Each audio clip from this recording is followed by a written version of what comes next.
Okay, we have a moment of silence.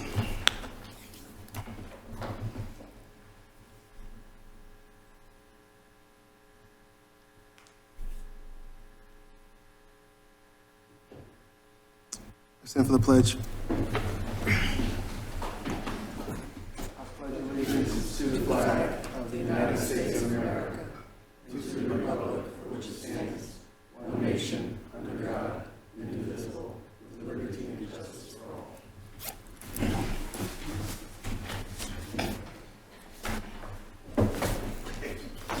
All right.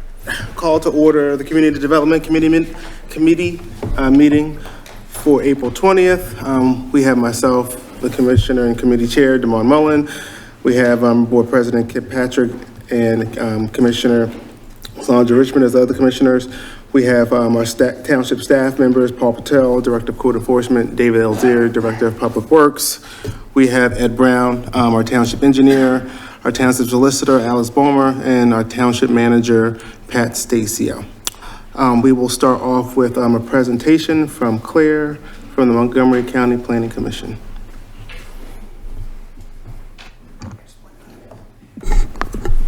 Good evening. Can you hear me all right? Is this better? Yes. Okay. Good evening. I'm Claire Warner, the community planner from Montgomery County Planning Commission.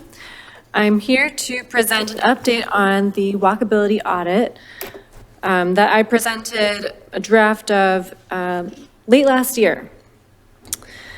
So I was here about 3 months ago, I suppose. Since then, we have since finalized the draft and sent it to the township for review. And as a reminder, the walkability is an important part of the comprehensive plan that's addressed in a number of recommendations related to pedestrian safety, general transportation improvements, and economic redevelopment for Willow Grove area. We did, I guess for everyone's background, we did do a walkability audit about this time last year. It was in March. I have some more information on that in a moment, but just to begin this presentation as a brief overview for why we did a walkability audit to begin with. Walkability has a number of benefits for a community, including creating a healthy business district, improving the physical and mental health of people, improving the environment by encouraging other ways of getting around, encouraging community building strength, and also just creating a safer environment for a downtown core such as Willow Grove. So some of the best practices of walkability include wide sidewalks, wide separation between travel lanes, street trees, improved crossings, separation between pedestrians and cars for access into parking lots through driveways, generally improving pedestrian friendliness in intersection components. So that includes crosswalks, making them easier for people to cross safely, visibly, and not in the way of cars. And also traffic calming through a variety of different traffic calming measures. These are all the best practices, some of which are implemented in Willow Grove now. But the walkability audit was really meant to identify where those improvements could be made with the current built environment. So the walk audit consisted of 2 different outings that we conducted. Montgomery County went out with a number of different planners and one of the APA members from Upper Moreland. And we did analysis of some of what the current conditions were in Willow Grove, and this map here shows a route of where we went throughout Willow Grove, and the walk audit identifies where some of those areas for improvement could be in relation to those best practices. So some of the overall findings are that there are many areas where there is a sidewalk, but the sidewalk condition is not great. It's narrow. In general, it doesn't feel very safe to walk through Willow Grove. There's not a lot of separation between cars and people walking on a lot of the major roadways. Crosswalks might be there, but they're again in poor condition like the sidewalks. There are a lot of parking lots where there's very little access control for the cars, so it feels as if you're kind of just walking through vast parking lots without any definition of where you should be. There are a few street trees, little lighting for pedestrians, and also some places where the screening of the backs of the buildings is not really present. So this is all probably not news to you since you live here, but it was nice to be able to categorize it and to map it and to identify how those improvements could be made through a number of different ways. The main point of this walk audit was to identify those areas of improvement that could be updated through code revisions. So Upper Moreland recently adopted the updated zoning, and as a follow-up, some communities go through another update of their SAUDA, their subdivision land development ordinance, to address some of the things that might be more appropriate in the SAUDA as opposed to in the zoning. So we, as part of this process, we're identifying what those improvements could be made for eventual code updates. We also identified throughout the process some areas where there could be potential projects in the future. And you might remember that as part of this presentation in November or December last year, showed some of those potential projects, and there was some discussion about those projects and how they're a little bit lofty, some of the goals are, but we, after another internal review, thought that even with those significant challenges, they're still important to document and to keep as a plan record for when the day might come to make those improvements. And this page here just is a sample from the draft document that shows generally how the document's formatted with some description of the existing conditions and analysis of the recommendations and how it might relate to that code revision. Okay, and then so a big part of this is the identification of 4 potential projects. And the following slides just show the projects, how they're laid out in the document, and general recommendations for those. Again, very high level, these are not studied in a really technical way, so the recommendations are mostly an identification for where we see room for improvement, and then additional future study as it might come up. So this first one is for an improved crosswalk at Cherry Street Park. There is an existing, there is an existing crosswalk there, but it is just not great, it's not ADA accessible. It has kind of 2 speed bumps and it's visible, but it's not, it doesn't do a whole lot to slow traffic down or alert drivers to people who might be crossing the street there. So we provided some recommendations for how an improved crosswalk might be installed on that location. The next project is for the Willow Grove Shopping Center across the street along Moreland Road. There is a really steep drop-off next to the sidewalk into the parking lot. This again would require some coordination with the property owner. It would not be something that's going to be fixed tomorrow, but it's something to consider for future redevelopment opportunities. In particular, making it just a safer sidewalk and considering how that drop-off might be treated either with landscaping or a retaining wall or something like that. The third project is for a pedestrian crossing at York and Easton. I think this was one that raised some eyebrows because it is definitely a bigger project and it would involve PennDOT, of course. But our traffic planners in the office and our traffic engineer in the office all agree that this is definitely something that would be an important project to consider in the future. This was also highlighted by one of the APA members that accompanied us on the walkability audit, and just anecdotally and looking at some of the interactions of traffic traveling through the intersection and the pedestrians who are crossing there, this seems like a great opportunity for some kind of traffic calming treatment to get people to slow down when going north on York Road. And the fourth project is the crossings at the train tracks in 2 different locations. It crosses at Davisville and Moreland. At both of those intersections, well, the one that's on the right-hand side is actually at the intersection of Davisville and York Road, but at both of them, it's not a very safe crossing. across the train track that's ill-defined. It's uneven, narrow, there are a lot of obstacles in the sidewalk. And so we highlighted the Lansdale station as an example for long-term improvements. They did a bunch of station improvements at the Lansdale train station where they added some more clear crossings and just generally improved the pedestrian circulation around that, the similar kind of intersection that goes through the borough there. So I'm not going to read through all of the recommendations from this plan, but I wanted to just highlight how this was how the different issues were addressed in this document. The recommendations call out specific sections that are in the subdivision and land development ordinance that are related to sidewalks and crosswalks that I addressed earlier.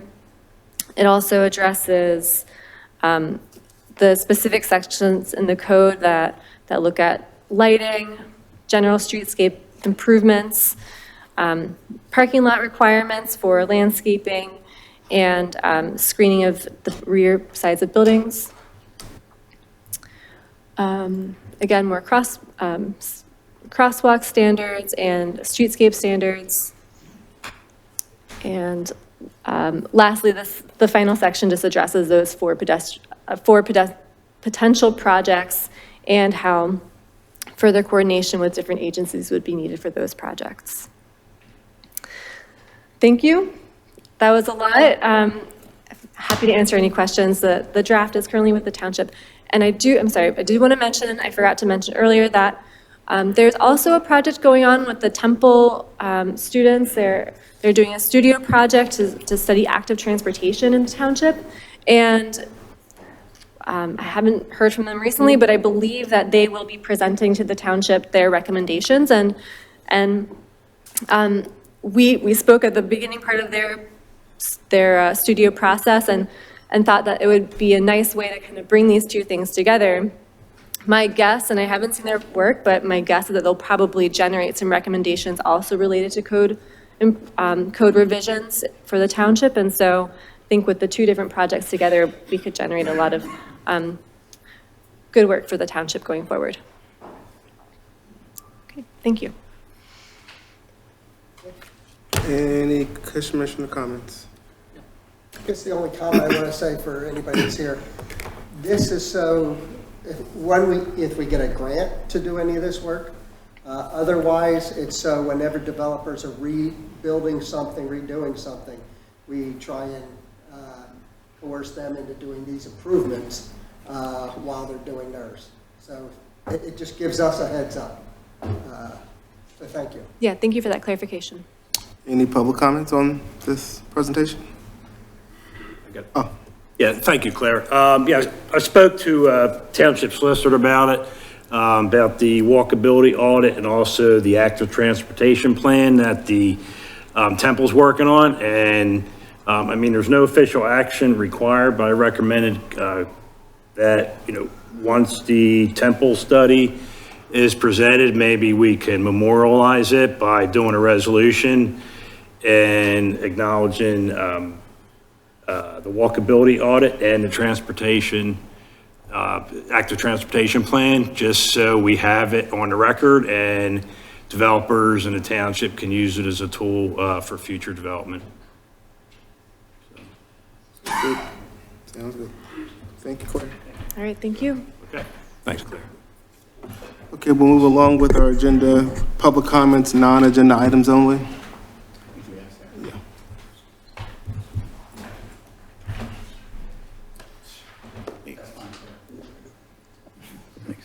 Hey, good evening, everybody. My name's Adam Lyon. I live at 415 Cruson Terrace. I and some of my neighbors have come here tonight, to address a couple of concerns and questions regarding the alley that runs between Woodlawn Avenue and Cruson Terrace. I don't know if anybody in here is familiar with that. We do understand at this time, the township recognizes that as private property, right? But we had a couple questions to get a little clarity around a couple things, and I and some of my neighbors would just like to bring that up and address it and see if there was some way of moving forward. Ideally, the alley is in really bad shape right now. So we were kind of hoping to see, either directly or indirectly, if there was any form of assistance, relief, or just some other way that we could bring get the alley improved in a better shape. Like I said, it's a unique situation. It is big enough of an alley that it shows up on Google Maps. It shows up on official plot lines. It is not an actual street. We were all loosely told when we moved in that we all own a piece of that alley. And really my question here with this is, if you look at the Montgomery County GIS data on the official Montgomery County site, everybody, both sides, Cruson and Woodlawn, our plot lines end at the alley. So that alley's on there, not listed as a road. Everybody's plot lines end right there. So a little ambiguity, right? Some of us have had surveys done for projects around the house. Some of those surveys have shown, the survey's going out into the middle of the alley where, like I said, allegedly people own up to the middle of the alley there. Some people have had surveys and it doesn't. So we'd like to see if it's possible to get some kind of call, ruling, survey, something out there to officially identify where people's properties stop and if that alley is in fact owned by us. So like I said, got some of my neighbors that are up here right now. Everybody's going to bring up, I don't want to take up too much time. We'll but let our township manager. Sure, I'm going to turn it over to our solicitor, Hand it over to- but just so everybody knows, this is an alleyway between Cruson and Woodlawn from Silver to Fraser. Correct. So it's an alley between the residents on both Woodlawn and Cruson. I do have an answer for you, but I think our solicitor can explain it a little better. Yeah, so I know it's, in our world, it's not an uncommon situation, but I empathize that it is a frustrating situation for you and your neighbors, right? So legally, what happens here is that when a series of homes or a business or a commercial property is developed and on what they call the subdivision plan, the street is laid out. The moment that that plan is taken and recorded at the Montgomery County, in this case, Recorder of Deeds, that triggers a clock of 21 years for the township to accept what they call formal dedication of that laid out road as a official township-owned street, alleyway, what have you. After the expiration of that 21 years, has passed, the township no longer legally has the ability to take ownership of that road. So from looking at what we were provided and talking with Pat, that appears to be the situation, right? Whenever everything was constructed in the 50s, it was laid out, it's recorded, that's why there's a record of it, that's why there's a GIS map at the county of it, but that GIS map doesn't speak to the ownership of it. So we right now as the township, of course, don't have the ability to take dedication of it. So what that means is in order for you guys to clear up title for each of your properties, you do have a legal right now from what your perceived property line is to the middle of that alley. That little chunk for each of you proportionally is technically your land. The proper process in order to capture that in a new recorded deed that's placed on the books, so that way you have a survey done, and then if you're selling your property, that it's all captured, is to go to the Orphans Court of Montgomery County. So you could collectively do it and hire one attorney, which would be my suggestion, who's versed in real estate and land use matters. It's a simple process, but it requires a petition to the court, a showing of proof, which you guys obviously have the proof, obviously, that the township never took ownership of it. And then a court order will be issued that allows you to change your deeds. And then alongside of it, a new deed with a new boundaries, meets, and description capturing that distance between your property line and the center will then be recorded, and that cleans up title. Now, as far as common ownership, right, you still only own a little piece to the center line, so it would be up to you and your neighbors to decide if you guys want to enter into a maintenance agreement to proportionally share who's going to clean this up, who's going to fund improvements, who's going to pave it, right? Or if you guys are going to hire a contractor out to, remove snow on it in the winter. But I know Pat has discussed kind of options for you guys to actually physically improve that in ways that we can assist you with as well. But that's kind of the background of where this goes. All right, well, thank you, I appreciate that. And, I don't want to take time from anybody else, but, the last thing I would just ask is if that is the case, to one option to go back, petition and have the deeds redrawn. We would also be very interested, though, if there is anything, even if, you said the township can't assume ownership and, can't directly work on that because it is private property. We would be interested in any other alternative ideas, thoughts, assistance that maybe you could point us in the right direction of. Yeah. Like I said, it's a unique situation of what it is. And I understand it's not township land, but we are township residents. And it being a little unique here. There are other ones in the township. They're not the only one. There are, okay. So it's, it has not been brought forward except for one other one, and that was 20 years ago, that I remember somebody coming in. Okay. For it. But at least Alex was able to clear up for us what is the real legal part of it, because we have not looked into it, until you came forward with it and stuff, and that's when we handed it over to our solicitor. So right now, that's all we know. Okay. And, we have not met, talked, and done anything more on it. We're just being aware of it and your considerations and that kind of stuff. Okay. I did have the opportunity to meet with the neighbors out there, I think it was 2 to 3 weeks ago, and thank you for inviting me to come out and visit the location. Did make some suggestions to you as avenues that we can pursue. Dave Alcier is here from our Public Works Department. I think we'd both be happy if you would like to invite us out there. We can attend again and talk about what might need to be done to that road. We can provide you with some experience that we have, how you might want to maintain it, repair it, what the process would be to restore the road. So we can offer you some of our experiences in education, particularly Dave, in that area. And I think I noted I would assist with if there were any grant opportunities that you folks are going after. We can provide support letters, and we can chase down some of those avenues. Yeah, awesome. Well, thank you very much, Pat, and appreciate everybody's time, and turn it over to some other folks. Okay.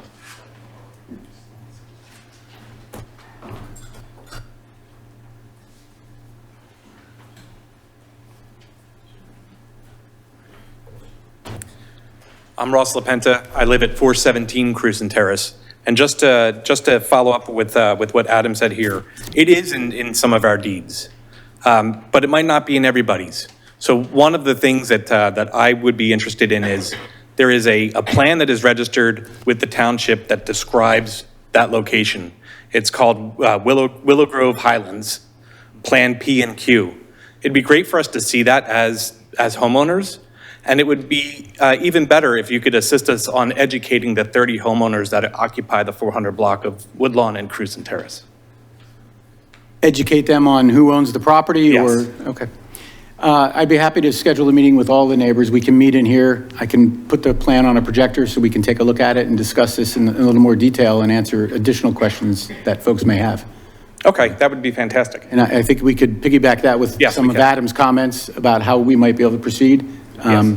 So I have a couple of contacts. I can send out an email, or I have business cards here. You can all email me, and I'd be happy to move forward with that. I can start the scheduling process tomorrow, and we Thank can you. meet here in one evening. I appreciate it. Thank you so much. Thank you.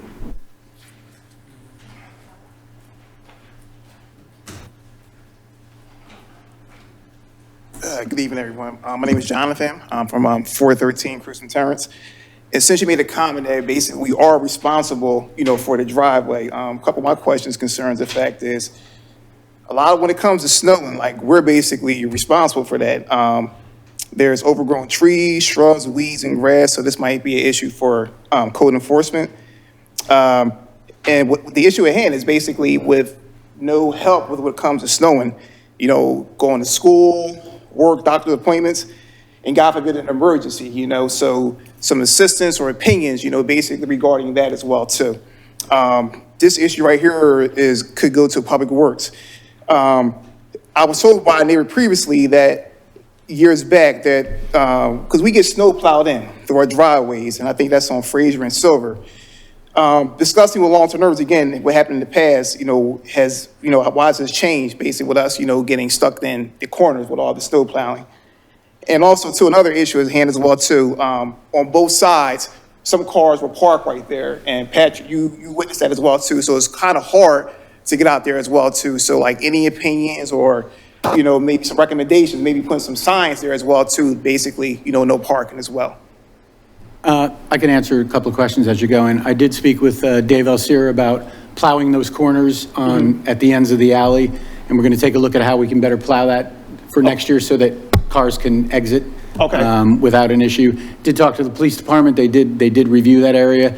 It does not meet the standard to disallow parking. The radiuses meet the requirement to allow cars to enter and exit, even if a car is parked across the street. Okay. And our chief is here, and they did provide that information to me. So at this point, there would be no reason not to allow it other than we don't want it. It meets the legal definition for a car to be parked across the street there. Okay. And I know also too, when we get that magazine booklet that's issued out to us, I know it's some things as well saying, with code enforcement about getting fines or anything as well. When neighbors who don't plow their properties and there's a lot of trees and weeds and anything about that, will somebody come out there to observe that, or any suggestions and opinions regarding that as well too? Sure. I think I did copy Paul Pertel as well on the email. Certainly going through that back alley, that would be private property in the rear yard.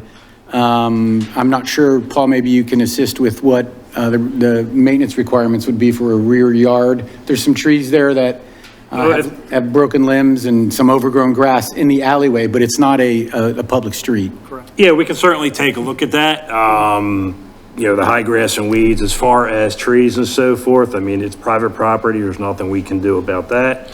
That's why it would be best to form a homeowners association or some other agreement with the adjoining property owners that they have to keep that area free and clear. We can certainly look at, see if there's any high grass and weeds or trash, so. Okay. Thank you very much.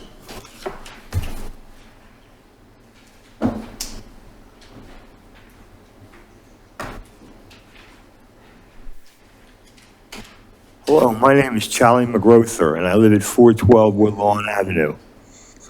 I was wondering if the township would be able to send notices to the residents of Cruzen and Woodlawn to alert them of their personal responsibility of maintaining the alley, just like Jonathan was just talking about.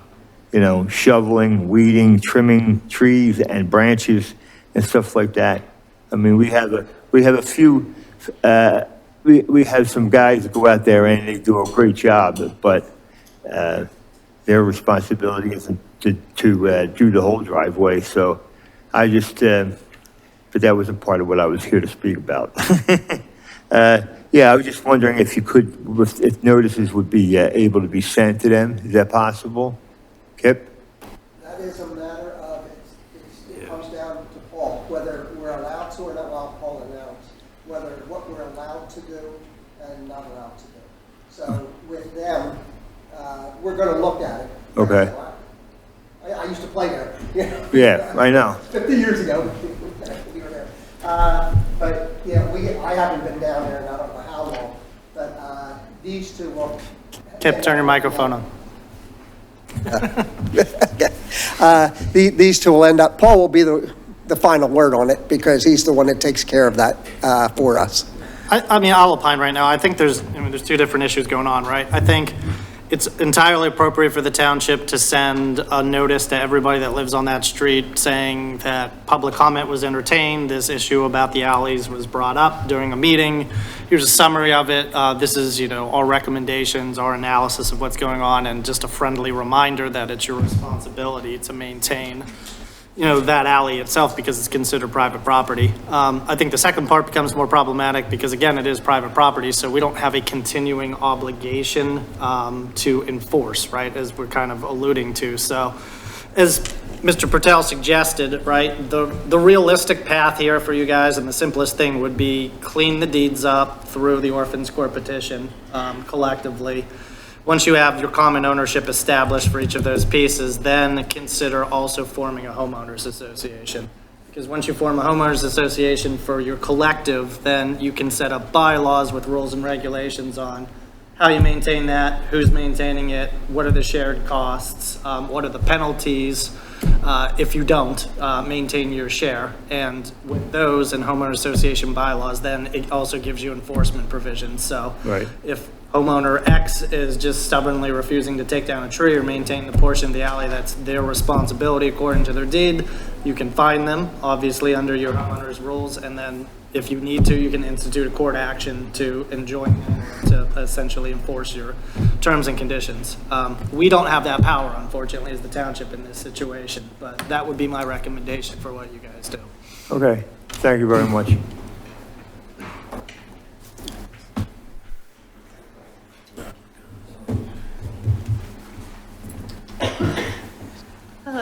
Alyssa Rosenberg, 415 Kristen Terrace. Thank you for listening and hearing us out on all of our concerns with this, just to get everything on the record. Basically, in part of the conversations, and thank you again for coming out, we also identified just some liability issues and things of that nature, in just some of the ambiguity with the lines, but just some things, again, to get on the record.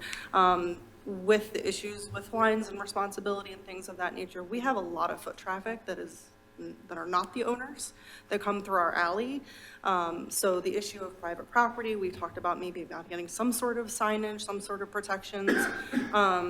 It's very, very dangerous for a lot of different reasons that you've already heard. But one of the things that really came up with us is with the improvements of Woodlawn Park that we hear are continuing.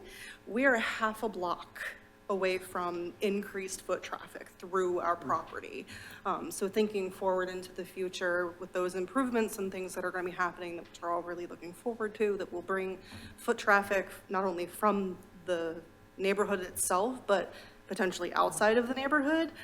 We have some increased concerns about that. So again, any help in clarifying the lines and notifying some of our neighbors who, many are not here, despite notices and things of that nature. We just have some high concerns as far as if someone falls split down the middle of an alley, how we even proceed with that. So that's just kind of some heightened things that we're really thinking of. There's also, I know you mentioned about the truck and the turn radius and everything, but even just coming to this meeting today, coming out the Silver Ave side, there's a truck parked 2 feet before the alley. And there have been significant moments in my time, I've lived here for 8 years now, that pulling out, there's either pedestrians right there or vehicles right there that we can't see. I've nearly hit multiple people slowly coming out of the alley, and slow because it's dangerous for my vehicle. Bottoms out all the time on the edge. There's also some other issues that some of my neighbors are going to bring up. So just some really logistical kind of concerning things that have come up in this whole process of unearthing a lot of these issues and talking to our neighbors. So, but the park and all the foot traffic is kind of definitely heightened things for us. So thank you very much. Okay.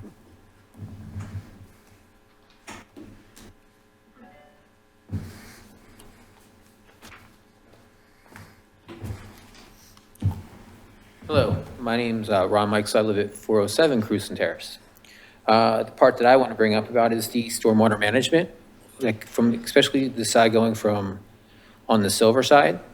There is a storm drain that appears to be sinking, that every single time you, as Alyssa like brought up, every single time you come up on that side, if you got close to that storm drain, you bottom out. My wife has a smaller car. It's damaged the bottom of her car. She can't park in the back of the alley anymore because like she said, it's very dangerous to go up there.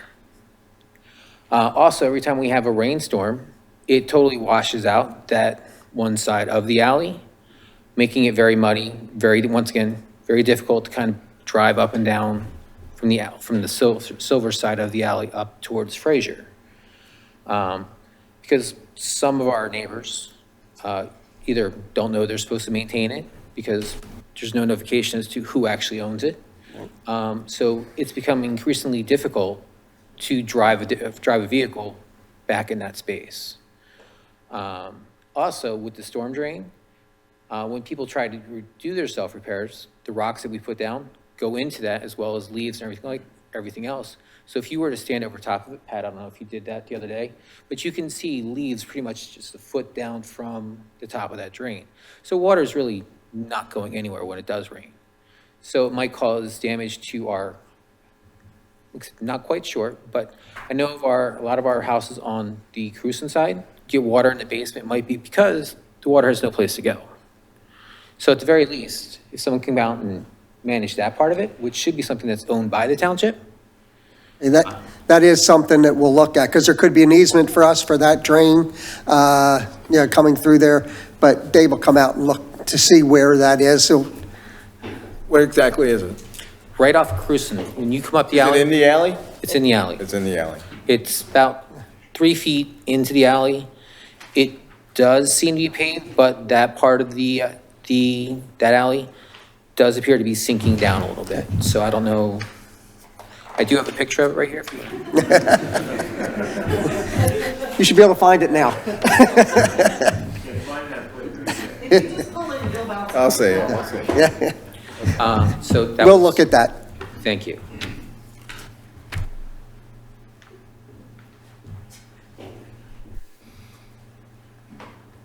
Jonathan, can I ask, you seem to be my contact, or at least in the past. Is it okay if I email you and you work with your neighbors to schedule a meeting where we can meet here and take a look at the plan that was suggested and talk over some of the comments, how we might be able to help? And you'll be able to contact everyone is welcome to email me as well. I think you all know my email address, but I'll deal with Jonathan if that's acceptable. Yes, please. I see that your office is in Norristown, and Norristown has a lot of alleyways. Yeah. So basically, like, have you heard anything about that, or how do they deal with that situation? So, yeah, our offices are in Norristown, but we also have offices in, well, everywhere, really.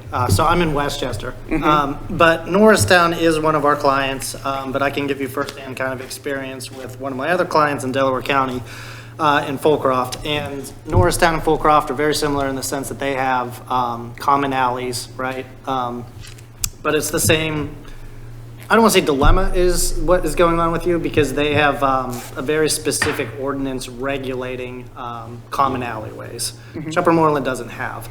So it puts the responsibilities in an ordinance form, which essentially says, like, again, you own to the center line, it's your obligation to maintain it and make sure that it's paved and that the stormwater improvements contained within are functioning in a proper manner. What that does is it gives the township the ability to then go out and cite for code violations. But it can't really force the repairs. The remedy, unfortunately, under the code is essentially just a fine, right, which can be appealed to the magisterial district justice. But they work with their blocks, let's put it that way, that own all of these collectively. And generally, every 5 to 10 years, they will enter into some kind of agreement to find some grant money or a private contractor to come out and redo the alleys. And then if a property owner in that stretch of that alley is refusing to pay the cost, then essentially they just lien their property. So they'll eventually recoup the monies for that, eventually. Got you. You brought a good point too about grants, so what can we do about that as well too? I'm sorry, what was your You brought question? a good point, you said grants. What can we do about that as well too? Because doing my research as well too, they did get grants up there in Norristown as well too. Yeah, and Fulcroft got grants too, because they tied it into, of all things, collecting recycling, right? So they got your grant money to get these giant recycling bins and then to install them in the back alleys and collect them. So there's a ton of opportunities out there. I know Pat said that he would be willing to work with you guys. But the first paramount thing, and I don't want to sound like a broken record, is that you guys have to clean up your title, right? You have to have deeds that identify each of those properties and the meets and bounds up to that center line. And then you have to decide if you're going to form an HOA or some collective, right? Which then would enable you to enter into kind of these large purchasing agreements or these contracts or these applications for grants. Thank you very much. You're welcome. To follow up on that last part you were just mentioning, for all 30 houses, do we have to all come together, or, because like, as you can see, we only have a small portion of us. How do we get all 30 houses to do that orphans court to make sure that the property lines are adjusted appropriately so that the next course of action can occur? Right, so, I mean, I can't give you the specific strategy or advice because we can't be your attorneys in this situation. But if I was your attorney, I'd say hypothetically, I would get as many of them as I could, right, to join the petition, and then I would implead the judge to allow us to essentially get a court order to force the rest of them to be joined into the case. Alex, is this something like if 75% were on the same page? Or I mean, I can't imagine a judge saying if only 20% felt this way, but if they had Yeah, so the judge wouldn't have the power to rule anything regarding the entirety unless each one of those people are a party. But I think if there's enough of you collectively that are on that petition, then you can make the reasonable argument that he would have the power to enjoin the other properties to make them subject to that court order. But I would probably also take the softer approach with those neighbors that haven't been responded to you guys, in the sense that it's a problem that you all collectively face at some point, right? Whenever someone passes or someone wants to change title or flip their property, they're gonna have that issue, right? Any smart title agent's gonna look at this and say, okay, well, where's the rest of the meets and bounds in this deed, right? Like, what's going on with this alley? They'll do their research and they'll find that, okay, this isn't a township-owned road, so you own a piece of this and now you have to clean it up, right? It does create a problem when you go to sell or refinance your house.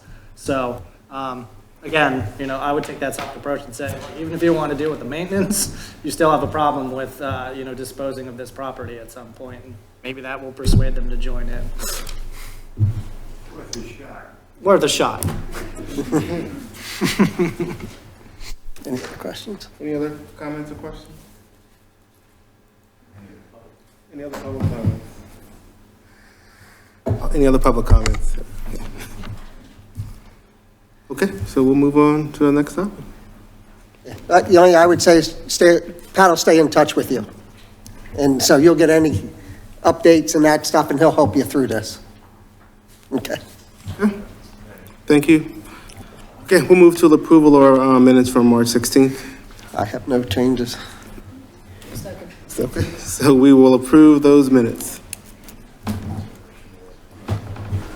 So put Pat, we approve the minutes. Okay, just let you know. All right, so we'll move on to the next agenda item, land development. The land development waiver request for Texas Roadhouse for the property 222575 Maryland Road.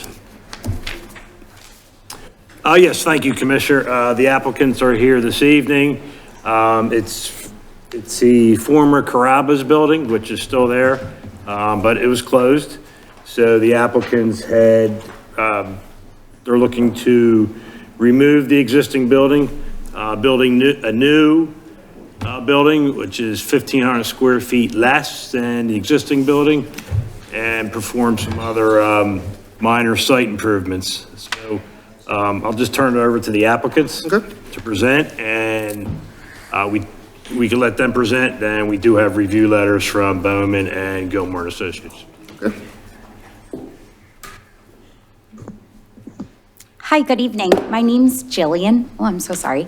And I'm with Greenberg Farrow, the architect and engineer for Texas Roadhouse for the application at 2575 Maryland. Yeah, from that court on the ground. Yeah. Sorry, I just need to log in real quick. My apologies.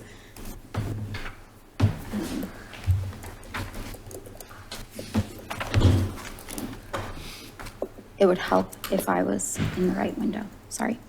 So our application is to demolish the existing Carrabba's building, as that lot currently is within a floodplain. So the existing building is too low for the requirement. Thank you. So our project is a limited scope project to reduce our development of the existing lot.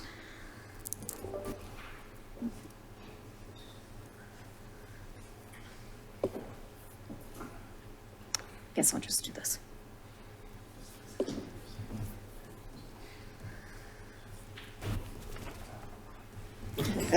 Silence. Sorry. I'm kidding. My computer is being a little slow, I think.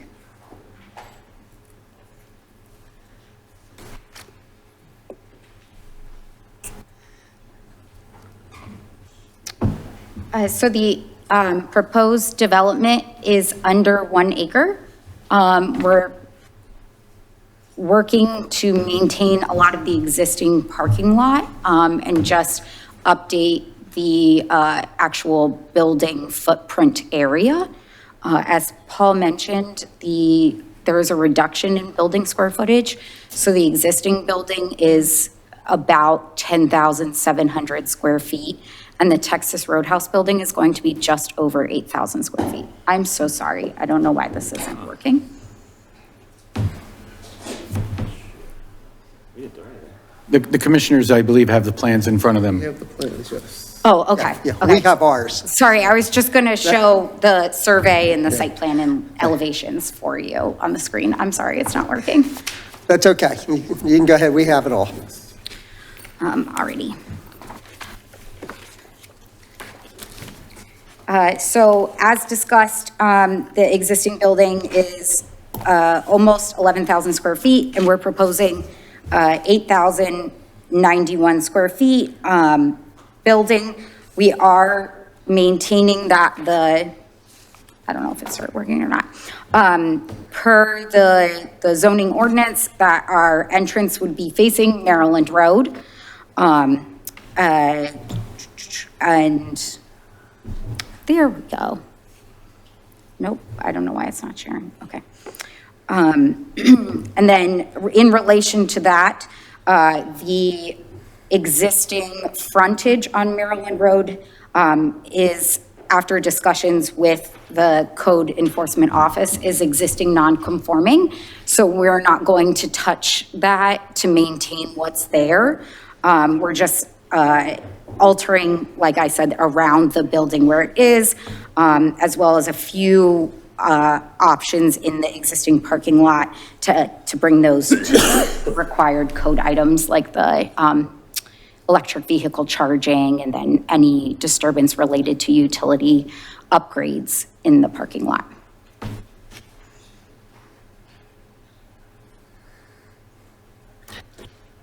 Okay. Go ahead, Pat. Kip. Well, yeah. All right.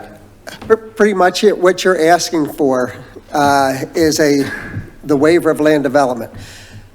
What we're looking at is the parking lot primarily will stay the same. Correct. You're going to add some rain garden. Correct. To it. Other than that, the building will be torn down and built again, a little smaller, close to 10% or whatever. So the building will be smaller.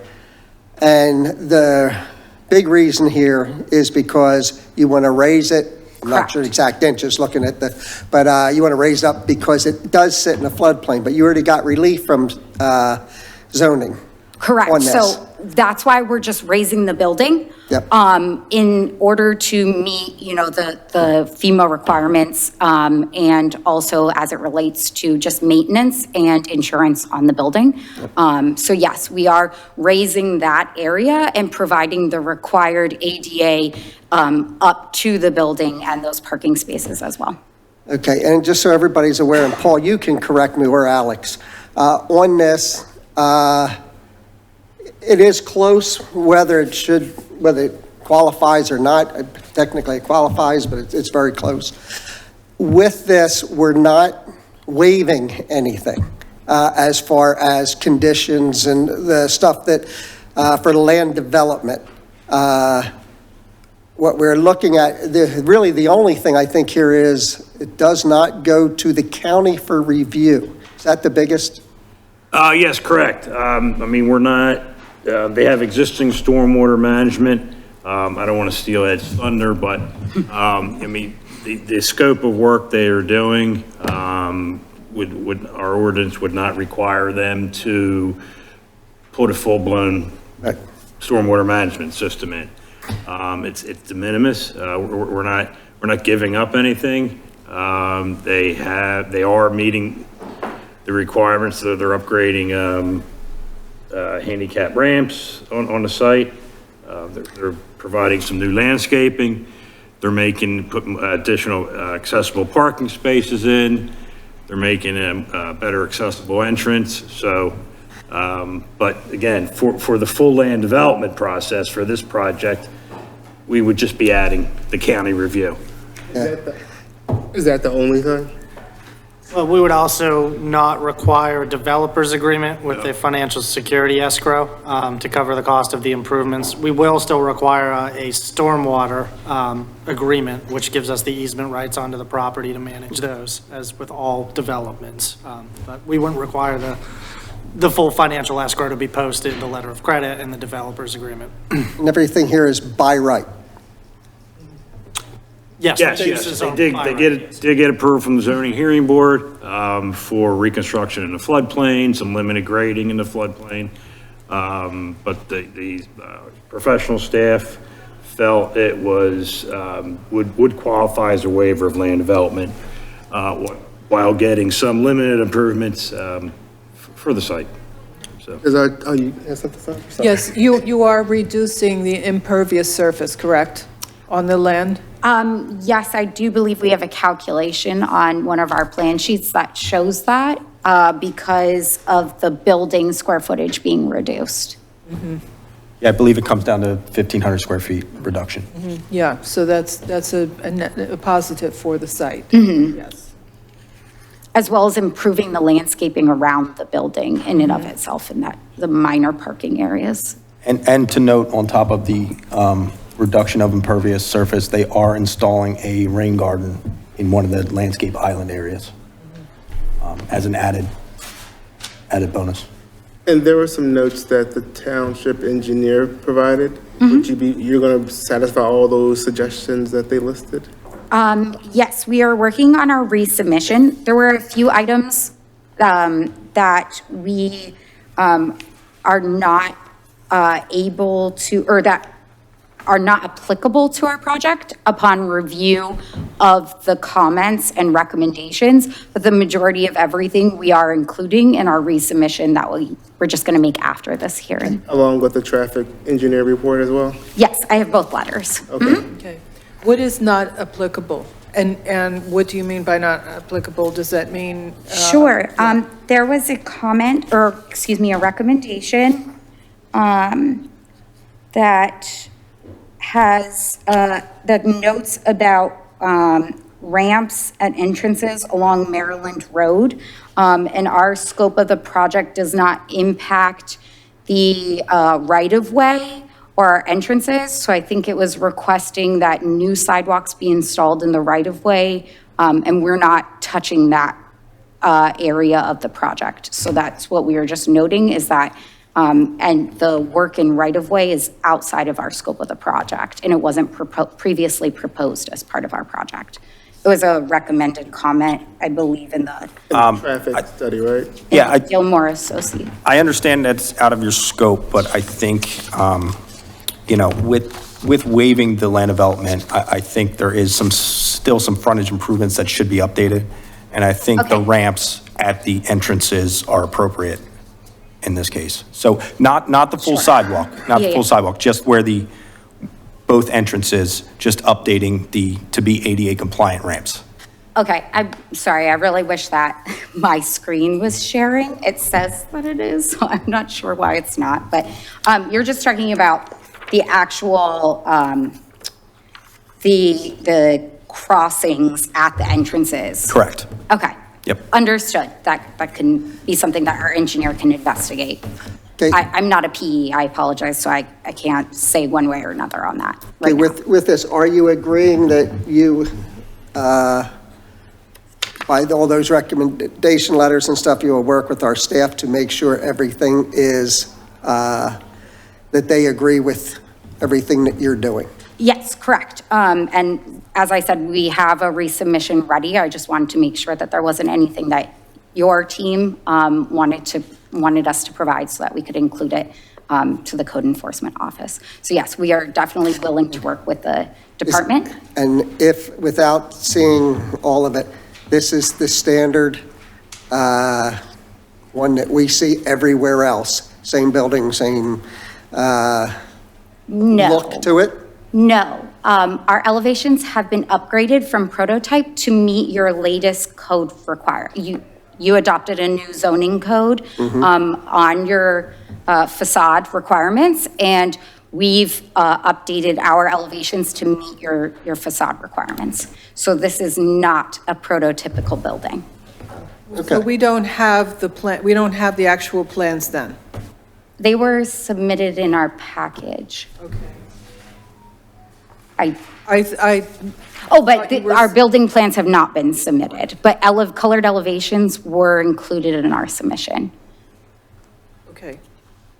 yes, I did, they did submit, not part of this submission, but originally, I think it was last year, some renderings of the facade, and that's when I pointed out that our new zoning ordinance had specific facade and entrance requirements, so they did revise their plans.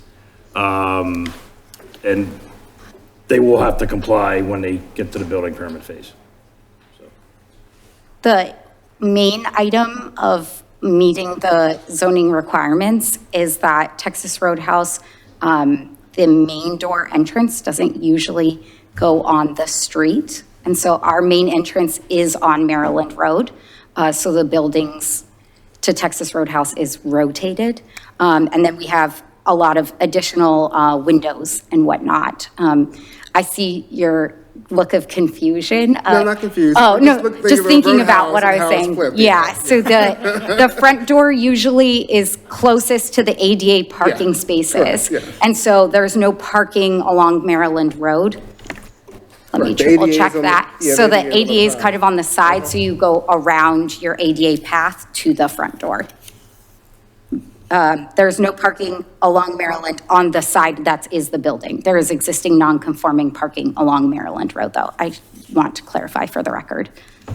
Correct, yes. So the existing parking that's in front of the Carrabba's building, that's going away. That's right in front of the building. No, along the road is being Well, maintained. along the road is fine, but Yeah, there's parking in around the, front of around the building, the current yes. structure today. Yes, Facing correct. Maryland Road, that's going away, yeah. Yes, correct.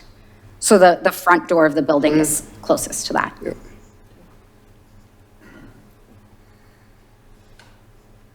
Again, it's by right.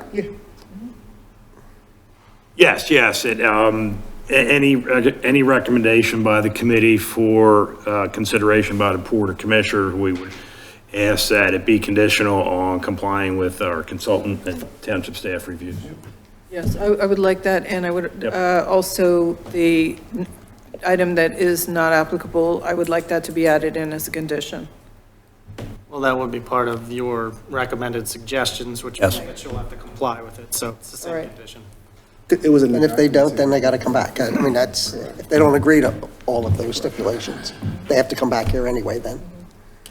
Are there any commissioner comments? Any public comments? Is the committee recommending to move this forward to the full board? I would. Yes. Yes, with the conditions, yes. Can't wait for them to open. Thank you. Yeah, Pat, point of clarity. I'm sorry, did you say that you were submitting revised, do you have revised plans to submit after this? Oh, I have to go back to my team, so yeah, I'll be shipping them to this address later this week, yes. All right, so I'm just thinking Per the comment time-wise. letters. So the board next meets as a full board on May 4th. We will put together all this in a approval resolution. If you get your plans in by, was it next Tuesday?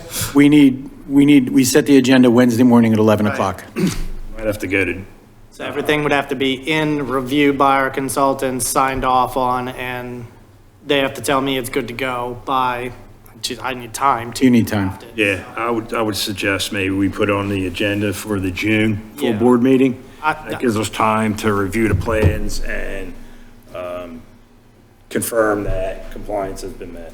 I would appreciate that, yeah. Understood. Okay. Yeah. Still resubmit as soon as you can, Oh, yes.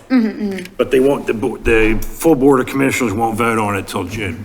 Understood. That's June 1st, that meeting. Okay. Moving that. And we're going to be here, I hope. Thank you. Alrighty. Thank you. Thank you for your time. All right, we'll move on to new business. Blair Mill Road improvements, portion of Moreland presentation.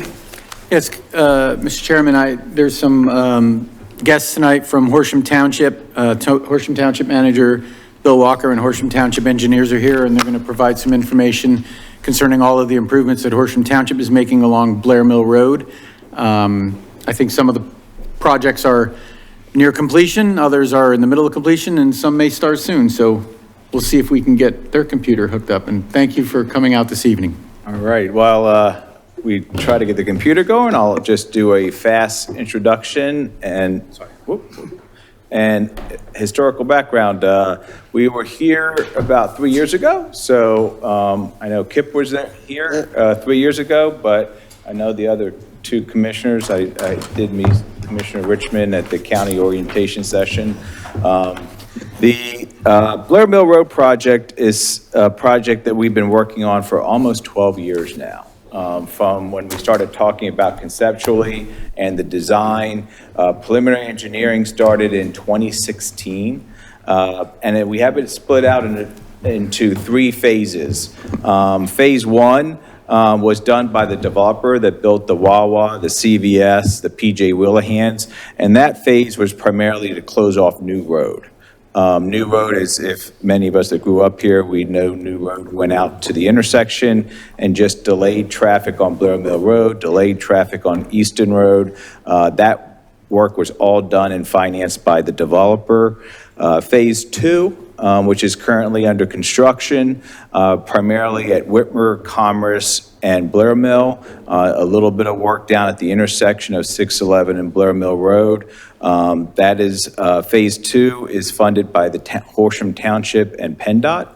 And Phase 3, which will be the final phase, that is in design and engineering and permitting stage right now. We're about to enter into right-of-way acquisition with Phase 3. But Phase 3 is totally funded by Horsham Township.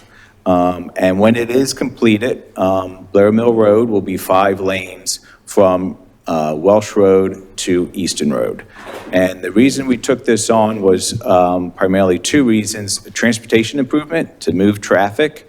It is part of our redevelopment of the former Willow Grove Naval Air Base traffic plan. But also since then, Promenade in Upper Dublin, the Promenade East coming in Upper Dublin, possibly the Welsh Road interchange coming off Welsh Road, and the redevelopment and development that's happening in Upper Dublin, Horsham, Upper Moreland, Abington, the increased traffic to move it. The second reason is economic development. We talk to a lot of companies in our office park. One thing that they tell us is, you know, what transportation projects do you have planned? What transportation projects are you going to do? They want their employees to get to work happy, and they want their employees to go to home happy. Part of that is trying to get traffic to move. So we are looking forward to completing this project in the next few years. Our engineers on this project are Michael Baker International and Gilmore and Associates are the engineers on this project. This evening I have with me Eric Ferrari from Michael Baker International, which I will turn over to him to give you an update on the project. Thank you, Bill, and thanks for having us tonight. What I'm going to do tonight is really kind of go a broad overview of both phases of the project. I suspect there's going to be questions, so we can get into some of the details.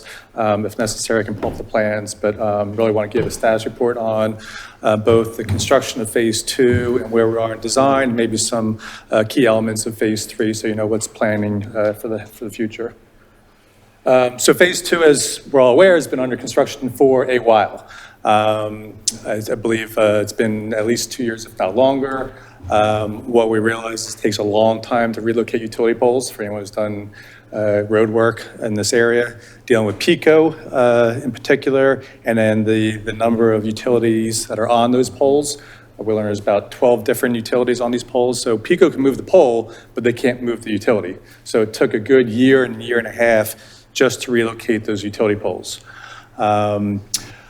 We also are doing significant drainage improvements as part of Phase 2. And just for context, Phase 2 is primarily the intersection of Whitmer and Blair Mill and Commerce, and the approaches to all four sides of the intersection. So the goal is to get a full 5-lane section through that intersection.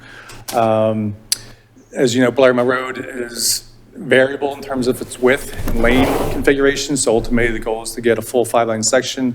When we started Phase 2, because of funding limitations, we could only do the intersection under Phase 2 and then held the rest to Phase 3, which is where we are. What they're doing now is extending the culvert right at the intersection of Blair Mill and Whitmer. There's a minor culvert extension that goes under Blair Mill. Later this spring, they'll be doing the final paving of that intersection. So there will be some lane closures, potential detours. I'm not exactly sure of the phasing, how they're going to pave that intersection, but obviously would need to close it off at some point to finish the paving. We do expect financial or substantially completion sometime later this spring and final closeout this summer. So, final touch-ups. We are coordinating with Commerce Square Apartments for some final edits to, or final changes to the sidewalk and the stairwell. We are putting up a new railing on the one sidewalk, the stairwell that was rebuilt. It didn't have one before, so we're adding that to the project. But otherwise, we expect final completion later this summer. So I can either pause now and answer questions about phase 2 or continue on and do it all at once. So. I have a question. Sure. Do you anticipate either Blair Mill or Commerce closing completely in any direction in this phase? During the final paving for Yes. the intersection, I can get back to you on what the contractor has in terms of his thoughts about how to actually do that. Bill, I don't know if has that come up in any of our progress meetings with the contractor? I believe Bill sent me a communication that it will be detoured, that road will be closed for, I think it's a couple of weeks, maybe near the end of June, if I'm remembering correctly. It won't be the full road, it'll be corners. So if they have to rebuild the corners and pave them, like lanes in certain directions will be fully closed, but the lanes in the other directions will be flowing. So there is a whole detour plan for when that happens. I believe that was shared, and if you don't have it, I'll be happy to share it once again. Thank you. We have questions on phase 2? We have questions from the audience on this phase. You want to come up? Can you come up to the mic, please? I can talk really loud.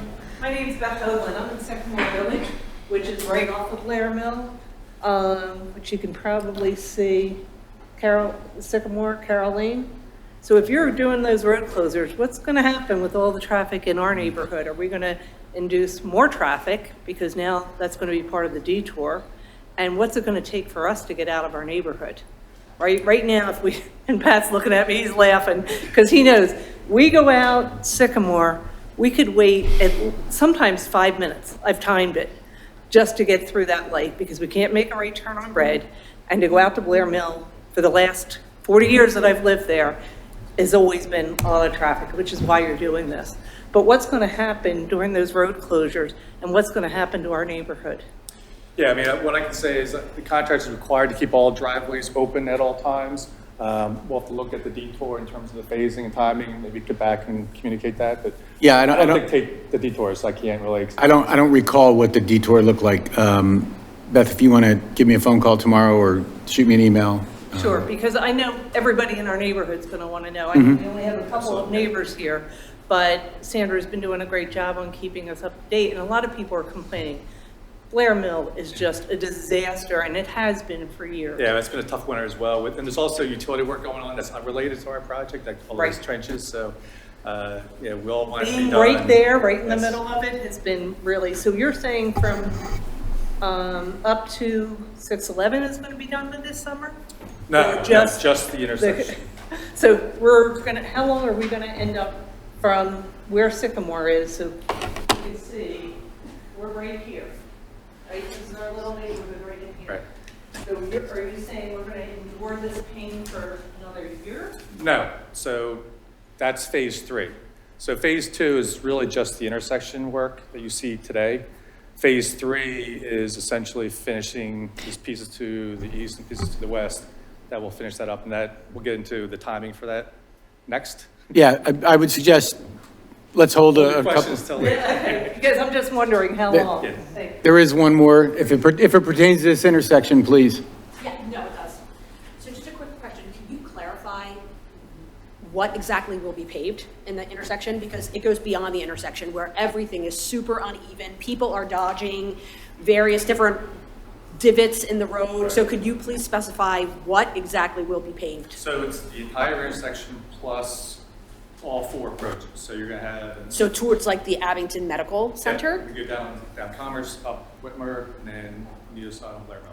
Okay, so where there's cones and things like that set up, that will be repaved. So this will be the end of phase 2, which is basically the finished intersection. I'm not sure, maybe 500 feet in each direction on the approaches. Okay, cool. But you have a nice clean intersection. None of the detours, by the way, none of the detours go through residential streets. So there are no detours. All the detours go through the office industrial parks on both sides. Yeah, but you know what's gonna happen. They're still gonna come through. The detour and the paving, I like visual if you don't mind. The paving, this is a big office building, but this is right about here. The paving will end about here and like past right before the UPS driveway. So that entire stretch of Blair Mill Road will be driveway will be finished and paved. And as part of phase 2. Yeah, part of phase 2. Thank you.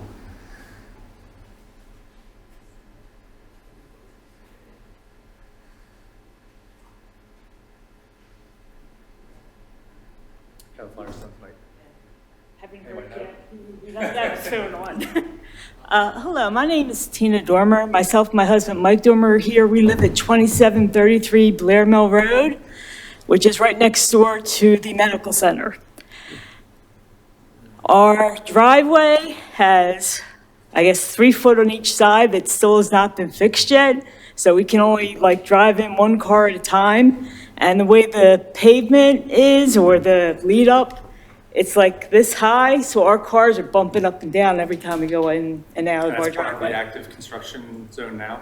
Right, but we're right next door to the medical center On Blair, okay. on Blair Mill Road. Okay.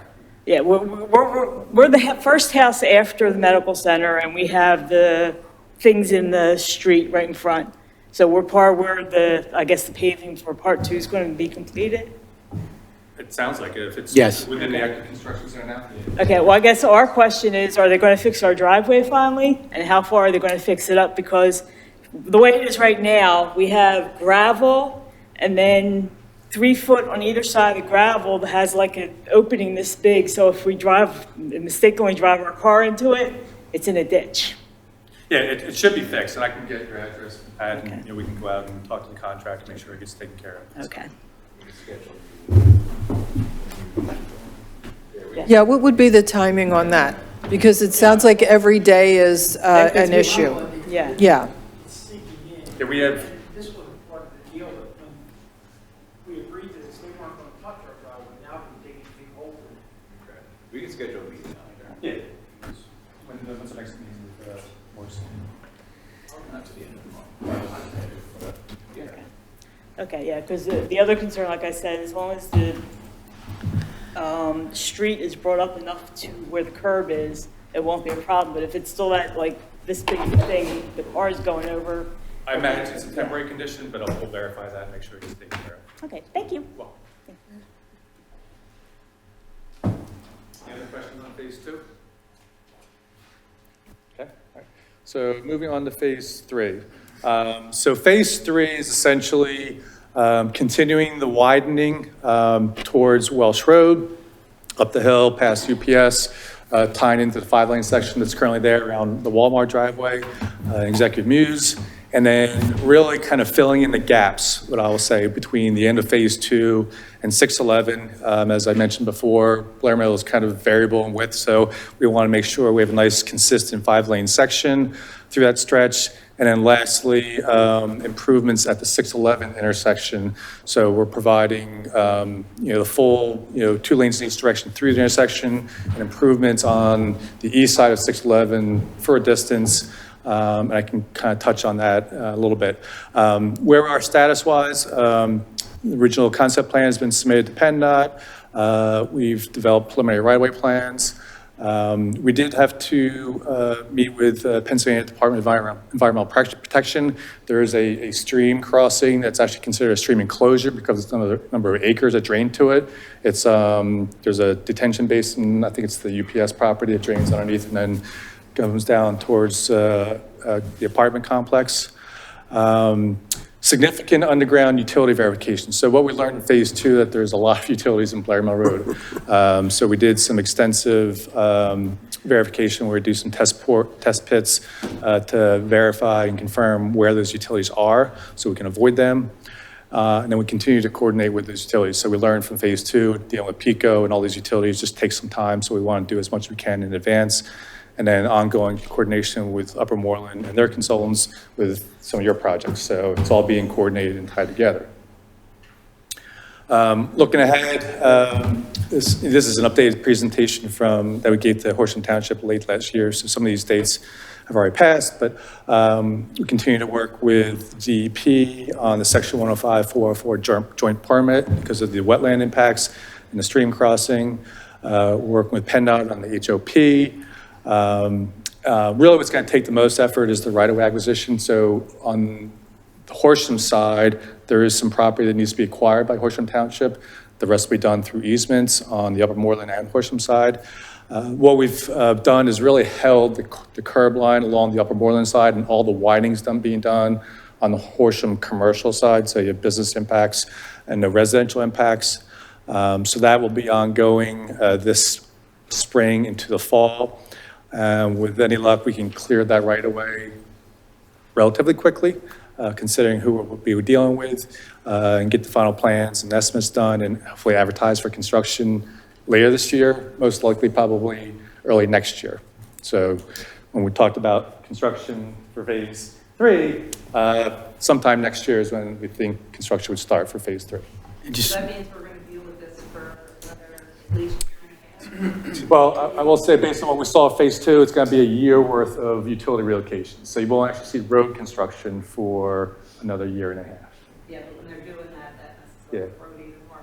Question, are you going to be putting sidewalks in all along there? Because there's sections of that area that there are no sidewalks. So, and this is a detail we can talk about, but I'm sorry. Let me make a comment as Beth walks up. The Upper Moreland Township side, we are proposing to increase the right turn stack lane on Blair Mill Road, turning right onto 611 South. That will be all sidewalked all the way up to the apartment complex on Gibraltar. We also have our traffic engineers here too who can answer some questions. There's a lot of area on Blair Mill, and I see these kids, and it drives me nuts. They walk up to Wawa from our neighborhood, and there's no sidewalk. And they're crossing over traffic, and it's just, we know Blair Mill's dangerous. So what I can say is the entire stretch on the Horsham side will have either a sidewalk or a wide trail. So I know it's part of the Cross County Trail, or it's one of the county trails, I think. Cross County runs down the, so from essentially Welsh to 611, there'll be a consistent trail / sidewalk all the way along on the Horsham side, plus pedestrian lighting. And then there will be opportunities for crossings at Whitmer and Commerce. So I'll try to text you or email you tomorrow, Pat, because I am seeing an influx of traffic with all this traffic over there. Sandra, you probably see it too. And they're not slowing down.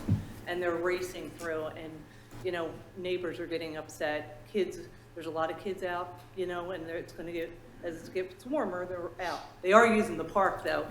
They're out there playing ball, and I'm like, yay, Well, hear this. as always, Beth, get in touch with me and I'll ask the police to do some directed patrols, or they can do some studies in that area. Yeah, Anytime you have a concern, please let me know. Yep, thank you. Thank you. So I did want to get into some of the details. So, and we kind of touched on this. The cross section will be a complete 5-lane section, so 2 lanes in each direction, center turn lane, the entire stretch, so safe turns left and right. On the Horsham side, we'll have the sidewalk or trail, depending on where we are, and pedestrian lighting the entire stretch. And Bill can touch on, we have 2 different types of pedestrian lightings. One is the business park lighting, and the other one is commercial lighting. So, you know, be well lit, great pedestrian. We talked about walkability earlier on, so full access for pedestrians. On the road side, so this is right near Executive Muse and the daycare center. So when I talked about what we're doing in terms of widening, all the widenings on the Horsham side, in this stretch, we're actually shifting the road towards Horsham a little bit to avoid any impacts on Upper Moreland Township. So a slight shift in the roadway. All that widening will be done on UPS and the adjacent property owner. Because of the shift in the roadway, we're gonna have to rebuild the entire roadway. And this is also the stretch that starts going down the hill. So we want to have a nice solid base to that road construction. UPS, so we all have seen UPS trucks turning in and out of that driveway. They're jumping on curbs, they're driving over their own median. So we're gonna widen that out, we're pulling back the concrete median that they drive over anyway. So they shouldn't have to come out and cross into opposing traffic, which they do constantly today. So be a much safer situation for UPS and their drivers, as well as everyone else using Blair Mill Road. So this is probably one of the biggest improvements through this stretch. We talked about 611 and Blair Mill Road. So Horsham Township has actually acquired that corner property as well as the property north on 611 and is in the process. And what about along Blair Mill? Close on that? Okay. So Horsham Township is acquiring the property, so we're going to be able to widen that intersection, provide a dedicated channelized right turn lane onto 611 North. So significant improvement to that stretch. Unfortunately, we don't have a lot of room further east, so it tapers back, but we are able to provide the 2 lanes through the intersection, which was something that was really constrained before. And I think you're talking about Blair Mill heading west? It's going westbound. To northbound east in 611, yes. Can you repeat? I lost him on that. Yeah. So this is going westbound on Blair Mill. As you approach 611, take that right turn. So it's, was it Nino's Pizza on the left? So that Yep. big property that's Mhm. on the right-hand side. Yeah, so just you guys go point down. I know I brought that up for a reason. The gas station, right? Allen's Pit Stop. Yeah. That building was broken down, so we've acquired that property. This is the Shelby Apartments. We've acquired that, that's now vacant, and we'll be knocking that down in the next couple of months. And we are in negotiations with this property owner here. Nino's Pizza's right behind you, right here. Okay, thank you.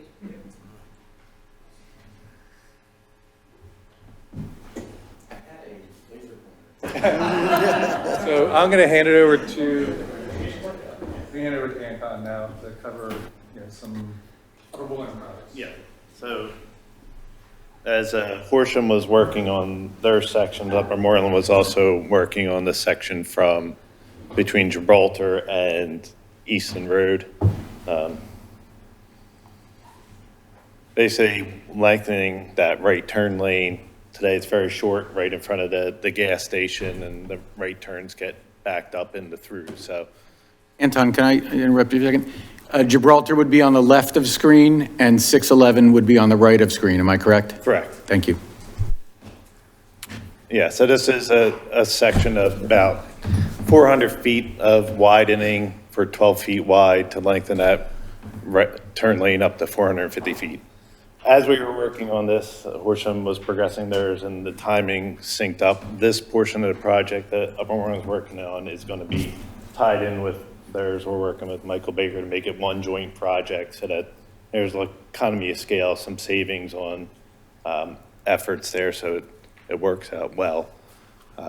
So the timing for this is the same as phase 3. It'll be part of phase 3. Curbing and sidewalk will be installed here. That'll fill in some of the gaps that was mentioned. And the other thing is the township did get two separate DCED MTF grants for a total of $850,000 that go towards construction. If there's any construction inspection, it can cover that too. So that portion's covered by a grant. And a question, currently, so this would enhance the right stack turn lane. Currently, that lane's 150 feet. And how long is it? I mean, it's going to go the whole length. Yeah, it'll go all the way up to. So the anticipation is that where Blair Mill goes into one lane, heading towards 611, now there's going to be 2 lanes. Right. So the stacking of the vehicles should be lessened. Yeah. Thank you. And this one, there is 5 residential properties, 6 with an apartment complex that right away and traffic, temporary construction easements are needed. And again, the timing on that is? It's going to be at the same time with phase 3. It'll all bid as one project, constructed as one project. As far as timing in the project itself, we'll work with a schedule with Michael Baker, and then when the contractor's selected, like, if this comes before that, or, they might be able to do this before they do like the UPS section because of the utilities. So where it fits in the project schedule, that's to be determined. But we're hoping to go out to bid maybe by the end of the year? End of the year, early next year? Possibly. End of year is optimistic, probably more likely early next year. Okay. Meaning it allows it to be a function of being cleared right away until it's. With this addition, will they move the sidewalk instead of having the mass right in the middle of the sidewalk Yeah, at Gibraltar? We'll have the sidewalk or. Go around it? Yeah. All right, any commissioner comments, any other public comments? You gotta come up to the mic, please.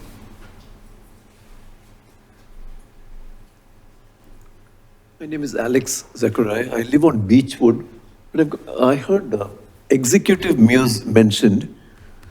I have some friends who used to have some offices there. Any modifications done recently about, they had cut out a lot of trees and all that. Has any modification been done recently in the last 2-3 years in that area? Any idea? Executive muse? So, yeah, I can answer your questions. So the owner of the property put in a conditional use application to redevelop that site for apartment uses. That was approved by the Board of Commissioners, and an illegal challenge was filed to that approval. It went to the Court of Common Pleas. The court ruled in favor of the township, but that decision has been appealed to the Commonwealth Court, and it's still pending on appeal. So, till the judicial process plays out, we don't know if that land development approval will be upheld or denied, and whether they will be able to construct those improvements or not. That's still going on. It is. They did some preliminary work to clear the site in preparation of it at their own risk, obviously, that they would ultimately appeal in the legal challenges and get their right to construct their new project. But at the time, it's still pending, and we don't have an answer as to when the court will make that decision. Okay, thank you. I'm sorry. The more I sit here, the more I think. Bad thing. So quick question for Worsham, because, again, it's Beth Hoagland. I heard you say something about a slip ramp. Is that actually, for the turnpike, is that actually going to happen? I had heard that kind of got squashed because it was a flood zone. Sorry. No, that's still in play right now. No final decisions have been made. There's now a conceptual drawing of what a Welsh Road interchange would look like. But right now it's just conceptual. There's no funding for it. There's no approvals. And if it did happen, we're talking probably 15 or more years away. We've been talking about it for 40 years since Prudential. Would it be conceptually? Is it on that old Prudential property? Yes. Yep. Okay. So probably it's not going to happen in my lifetime, but I'm hoping say that that, would help the traffic. But those take a long time. Those are huge capital projects. That project also includes, would also include the widening of the bridges on Welsh Road on 63, Which needed, yes. Conrail and the Turnpike bridges. That would go along with that project. So it would be a huge project. So, They literally have been talking about it as long as I've lived in that 40 years. I think there's been, correct, but I think there's been a lot more action recently, especially with proposed development that's going on the Prudential. But I would agree with Mr. Walker. It's years in the making. That's going to increase our traffic tenfold, and I appreciate all the work that's going into widening, but. Yeah, well, there's an argument to be made it might decrease your traffic. Like if the Turnpike interchange goes in on Welsh. Right. Right, okay. Yeah, that's what if that goes in, it'll help the traffic. Yes. If it doesn't go in, it's going to force more traffic on Welsh Road or Blair Mill. Well, they're also doing some other improvements on the Virginia Drive, I think it's called Virginia Drive, interchange. So that might help decrease. That's where, I guess, the perception is, but the Delaware Valley Regional Planning Commission is. Bill, can you come up so folks at home can hear? Both of these work? No, that one doesn't. So the Delaware Valley Regional Planning Commission is a partner with this interchange project, and they have done traffic studies which their studies have shown that your Willow Grove interchange, traffic will go down. So they start to balance themselves out because people that use the Willow Grove now, well, some of them will use the Welsh Road. So they've looked at that. So, but. Tell them to come live here. Yes, I live here too, but yes. But we are developing too, so, you know, there is new development coming. That's what So- concerns me, is that whole Prudential property being developed. And I don't know, I heard some rough numbers, I don't know if they're even correct, but it'll put a lot of traffic in that already congested area. But thank you for Yes. bringing it.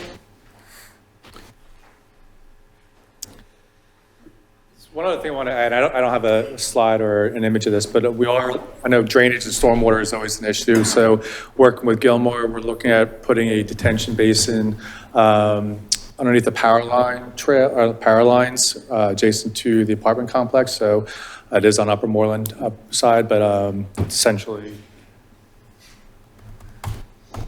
right around here.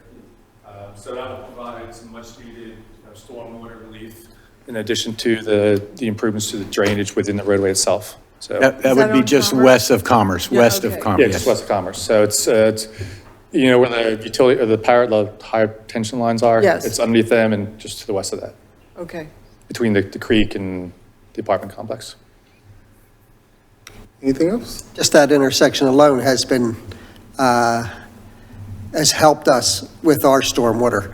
Just doing there, the piping and the way how it was handled and came down Commerce. Agreed. That we benefited a lot by that, especially Chaparral Apartments in there. Okay, anything else?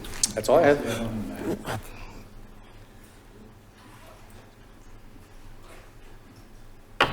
My name is Matthew Haddock. I don't actually live up there, just I have a couple questions. This is probably naive of me. Was it ever considered at any point to turn the outer lanes of this new 5-lane into like low-speed residential only lanes? It's really difficult to do. So I think adding the capacity, and, you know, I think that will just help keep traffic under control and allow safe turning movements with rights and lefts.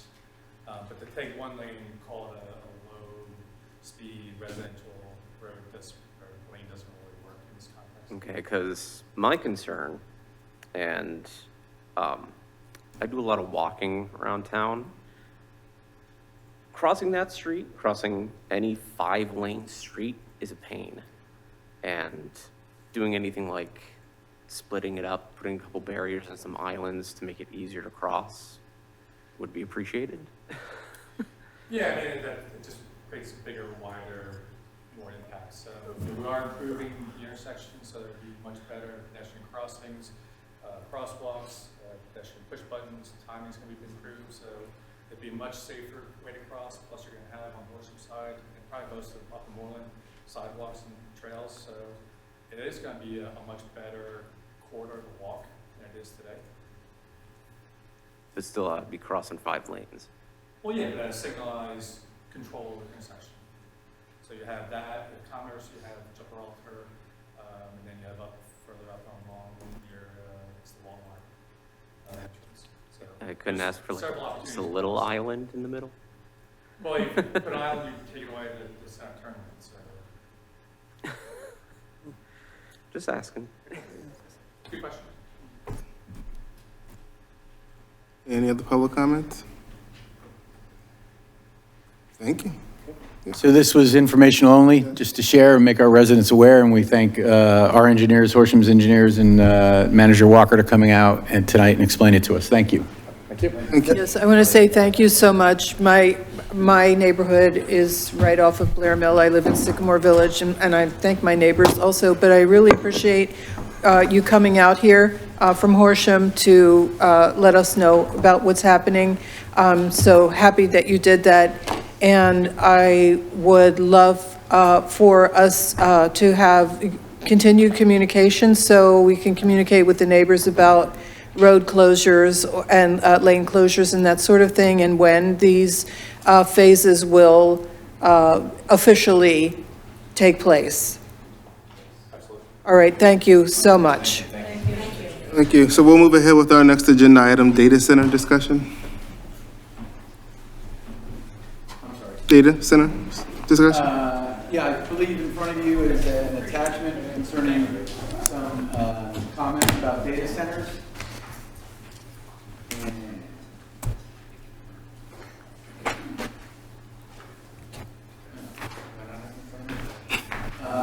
In any event, Commissioners, I know there were some comments about data centers and what we can and can't do. I do want to turn it over to Alex to discuss what we may be able to do concerning data centers in Upper Township.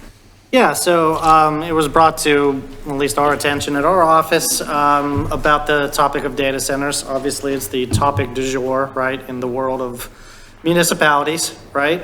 Because applications are flying in left and right, essentially to construct these things. It's an arms race at this point. So we took an analysis of your zoning ordinance, and just like 99% of the ordinances out there, no such regulations on data center uses exist, obviously, because it's a pretty new and novel concept. So you essentially, right now, if an application for a data center were to be presented for land development Upper Moreland Township, you wouldn't have specific regulations concerning the zoning district location of the property, the building height, the setbacks, the energy concerns, screening, buffering, everything that involves with land development.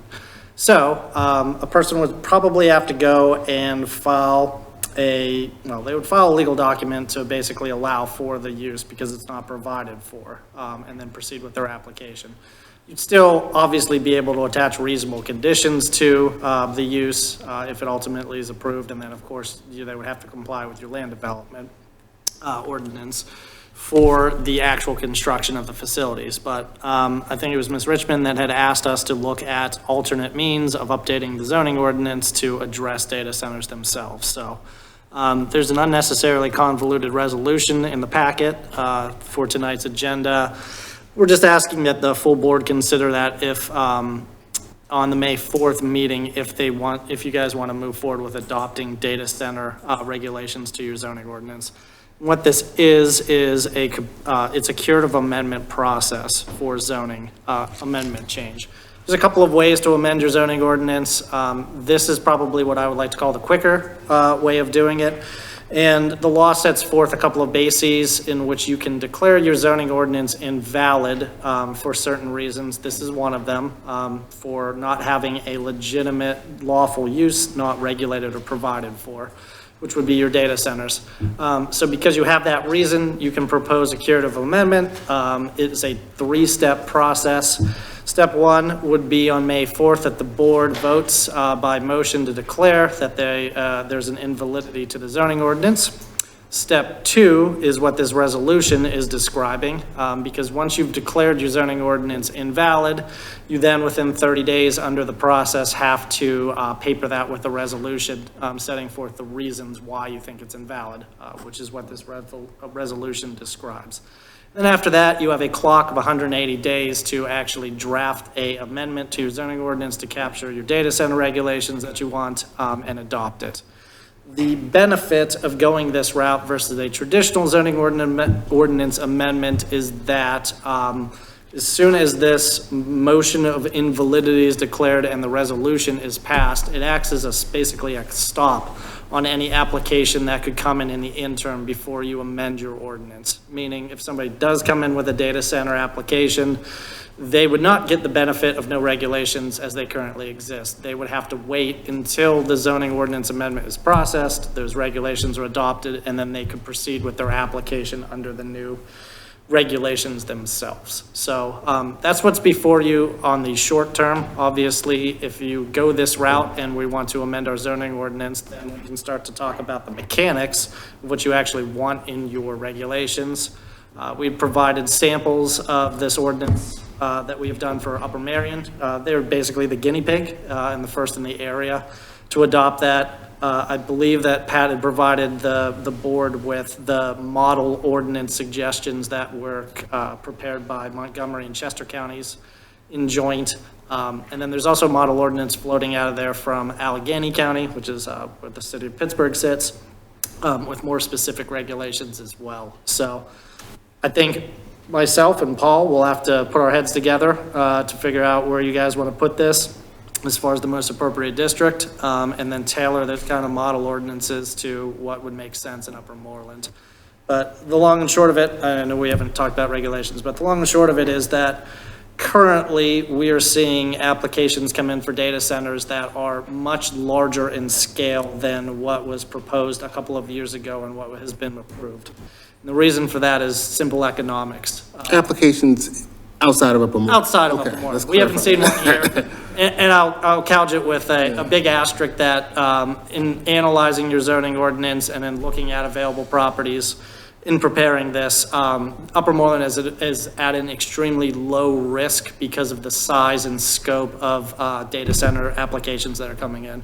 So, for example, Limerick Township has one out there right now because it's the perfect, in a sense, place to put a data center, right? It's next to a nuclear power facility, it has access to a huge water supply, and there is a ton of available land. The smallest data center I've seen proposed in the last 2 years that has come in is 100,000 square feet. They were scaled at 10,000 to 20,000 initially, and this is for everybody's edification. It's just literally a room full of servers, right, that are processing computer power and sending out that to the end user, your Amazons, your Microsofts, your open AIs of the world to power their programs. But because of the ramp up of AI and every single data company and tech company in the world integrating into every one of their products, that requires an enormous amount of output as far as calculation power. So we're seeing 100,000, we're seeing 200,000. We saw, I just saw an application for 300,000. Thankfully, it's in Texas.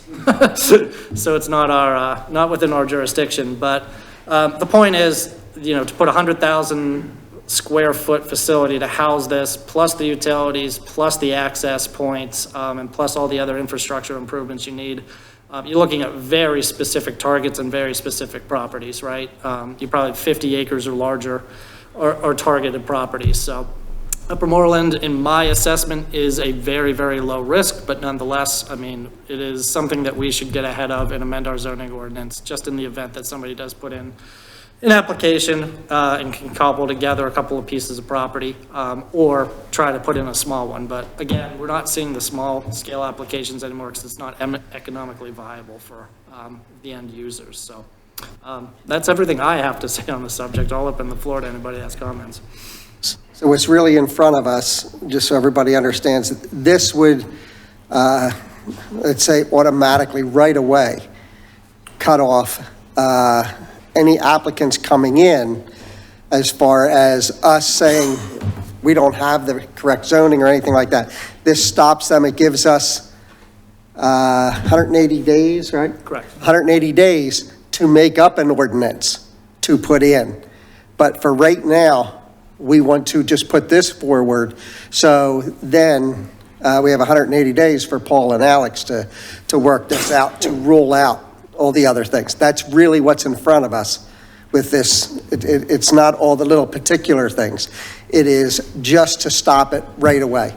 The billboard ordinance, we went on for a year and a half, and in the meantime, we were getting applications. Here, it would cut off the applications. So that's what's in front of us, is to pass this, to stop it now, while we talk about what should be in this ordinance. Well said. I'm okay with it, to put this forward so we can get started with it. Yes, no, I'm definitely in favor of this approach. Okay. Any commissioner comments? Public comments? Public comments? I'm primarily here for the next agenda item, but I chair the Montgomery County Planning Commission Board. And as the solicitor had mentioned, it's the model ordinance or suggested model ordinance that Chester County and Delaware County, Chester County and Montgomery County worked on together is an excellent resource. It has been vetted through numerous industry people, township, energy. They went through an exhaustive process of pulling together all that information. Hopefully you reach out and use Claire Warner as your resource. So she's an excellent resource for this. So thank you. Yeah, and it'll go through the ordinance, it will, once we draft our regulations, just like any other zoning amendment, it will go to the county for their standard 30-day review, so they'll have comments on it too. Of course, they're basing it off this model that they're using, and so are we as well. So we're pretty much lockstep with them in developing these regulations. Yeah. And other townships who are similarly developed, such as East Norriton, are also getting on top of this, because it is possible, it's not probable, but it is possible for a buyer to come and buy up several properties and try to make something work, especially as they're facing opposition in the more desirable locations. So it's a great idea to get ahead of this. Yeah, and full disclosure, I represent East Norriton Township, so yes, we are working on an ordinance for them as well. They will be passing a curative amendment declaration next Tuesday at their meeting. But again, right, it's a very far-flung scenario just based on the fact that Upper Moreland is a built-out community and is not centrally located to a lot of open space and the environmental resources that these data centers need. But nonetheless, again, it's good to get on top of this just in case. Okay. So we'll move this to the May meeting, sorry. Okay, so we'll move on to old business, 35 North York Road, proposed redevelopment.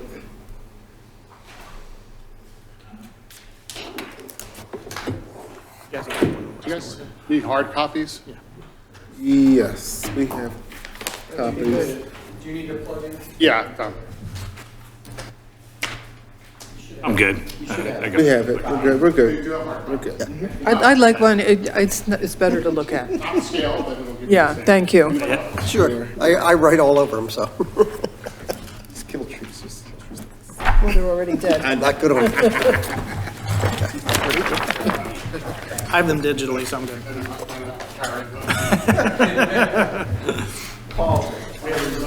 Yeah. Save a tree.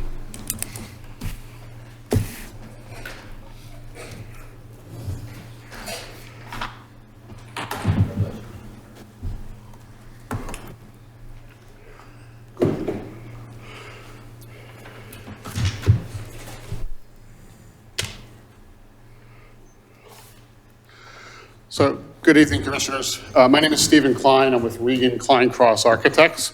I'm here representing or speaking for the owners at 35 North York Road. To refresh your memory, we were here on February 9th for a sketch plan review, and we're back again. During that meeting, we had proposed an apartment building of 16 units. And at the time, we were looking to potentially, or wanting to go to the zoning hearing board to get variances for parking. We were deficient of about 7 or 8 parking spaces at the time. There was some very concerning concern from the committee here about that parking variance request, and it was not seemed to be favorable. There was also some questions about the organization of the parking area and potential. At the time, we were dealing with a lot of snow here and where snow would be piled up. So we went back, worked with the property owner, and took a look at our unit count, our unit mix, and we also looked at parking options to try to increase our parking count. So with that, we have eliminated our 2-bedroom apartments. So instead of having a mixture of 12 one-bedrooms and 4 2-bedrooms, we now have a building of 16 one-bedroom apartments. This eliminated the need for variance that we were going to request, which was to consider the property within the proper distance to the train station that would allow us to reduce our parking counts. As you can see on this screen in the first page, the inner circle is the 800 feet. The outer circle is to our property line, which was 900 feet. We no longer need that variance because of the change from the all one bedrooms instead of a mix of one bedrooms and two bedrooms. We also changed the intended use of the commercial space on the first floor from retail to office, which also reduced our parking count from, just in that specific space, from 5 parking spaces to 4 parking spaces, using that 1,500 square feet. We added a loading zone. You can see here in the top right corner, we had added a loading zone for the parking area, which in the winter could also be used for an offloaded area for snow coverage or for snow plowing. We secured an agreement with the property owner across the street, across Church Street at 37 North York Road, to allow for us to use 3 parking spaces, which we understand would need to be an easement that would be approved by the township for 3 spaces. And in using those 3 spaces, that would allow us to meet our parking requirements for the 16 apartments and the 4 parking spaces that are required for the office. In using the shared parking calculation that is part of your ordinance. The highest demand for parking would be during Monday through Friday, 6 p.m. to midnight. We would need, in your calculation, 16.4 spaces. We would be providing 17, which would be count for 14 on-site and 3 located at 37 North York Road. The business at 37 York Road closes at 6 p.m. and doesn't open until 8 a.m., so the timing works out with the parking calculation. So therefore, during those highest demand periods, which, like I said, is between Monday through Friday from 6 p.m. to midnight, and then our other highest demand periods are Monday through Friday, midnight to 8 a.m., and Saturday and Sundays, the 2 time frames, which consist of 6 p.m. to 8 a.m. All of those would require us to have 17 spaces, which we would have through the 14 spaces on site and the 3 spaces that we would have through an easement with 37 North York Road. So looking at this is a refresher of what we had. It's 2 floors. It's a 3-story building. You would have the first floor would consist of amenity spaces and ancillary spaces for the apartment, lobby and stair tower and elevator, and then the front portion of the building would be the office space. There would be access from the office space direct through the first floor ancillary spaces of the apartment building from the parking lot to the office space, or also there would be access for the office space off of Old York Road.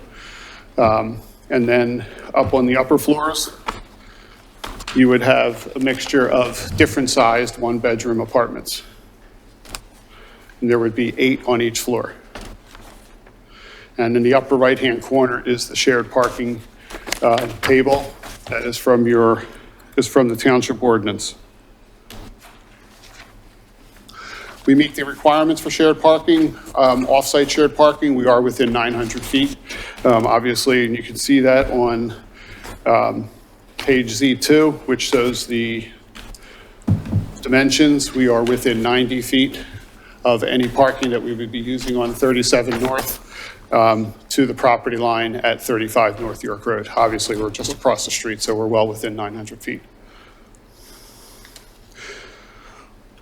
So with that, our next steps for this project would hopefully to move on with any questions and any concerns that you might have tonight, but we would also look to, or we know that our next step is that we would have to come in for a conditional use approval, and we would start to prepare for that conditional use approval by further bringing along the architecture work, and then also working with our civil engineer on land development and starting to talk with PennDOT about any traffic studies that may be required.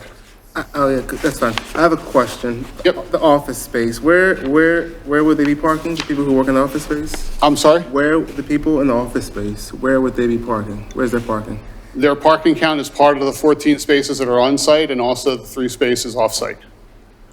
So But during the office hours, the parking for the office area as part of your shared parking calculation would fit within the 14 spaces. So I'm just follow along with me. So you have the 14 spaces on the property you want to develop. Correct. You have the 5 across the street, across Church Street. Well, there are 5 there now, of Yes. which we would only need 3 3. from 6 PM to 8 AM the next day. Okay. So just go with me. So that's being used today by a certain business, those proposed spots across Church Street. On 37 North, yes. Yeah, okay. They're being used by them, but that business closes at 6 PM.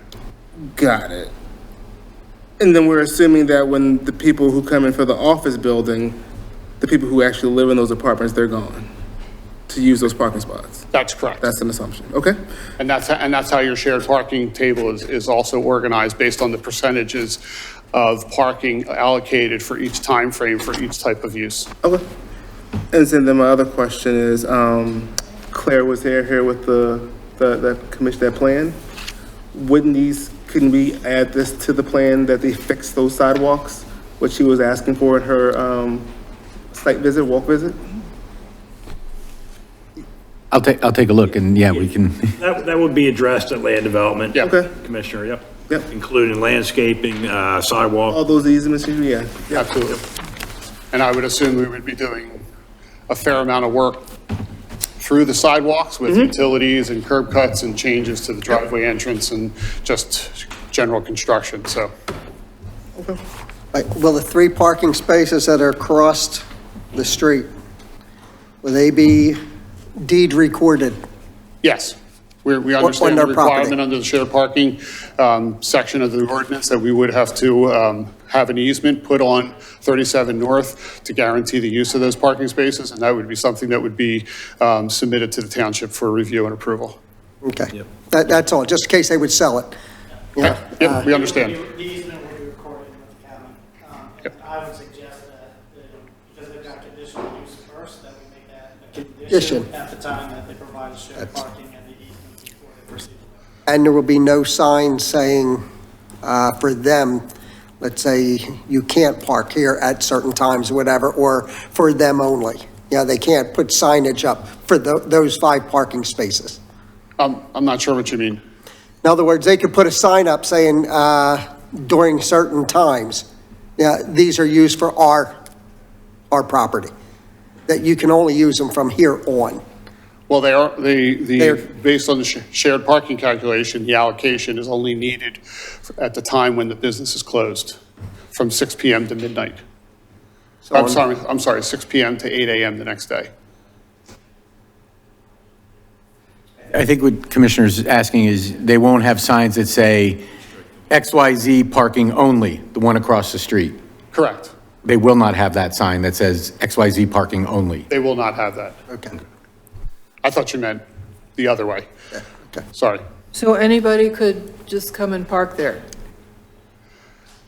Well, anybody visiting the business, and then there would be 3 parking spaces that would be allocated to the apartment or to the new development through the easement. It's still private property, so if you don't have permission to park there, you would not be able to park there. I actually have a question, I'm sorry. You gotta come to the mic, please. I actually live right at 100 Woodlawn, which is, I guess, 3 houses up the hill from there. So, And your name, please? with these 3 And your parking name, sorry, and your spots- name. Yeah, we want My name's everything. Megan Friedman, I'm sorry, I live in Ward 11. I'm actually here for the Library Board of Trustees, but I have a question. So what if people are working from home who live in this, in these apartments? Are they supposed to be moving? Is there gonna be, merry-go-round out of the parking spots? Like, how's that supposed to work? Because with the chimney business that's behind 37, when they're there in the morning, that street is full. Church is full of people parked down there. So how is that supposed to work if people are home, if people aren't coming to the business, if the computer business has a lot of customers? How's that supposed to work? I'm not 100% sure how that would be handled through the lease process, but we do, based on based on the zoning ordinance, we do meet the parking count requirements with the 3 spaces across the street and the 14 that are on site. So we're not deficient in any parking based on the township's ordinance. So these are all 1 bedrooms. They're with the anticipation of being close to public transportation and being 1 bedrooms. We anticipate, based on historic numbers, that the parking will be sufficient for this type of And units. so how many apartments are going to be there? 16. Okay, so 16 one-bedroom apartments that can have 2 people living there with 2 cars each. I understand that that's a potential scenario. However, this project meets the zoning code for the amount of parking that's required based on the zoning code. Okay, thank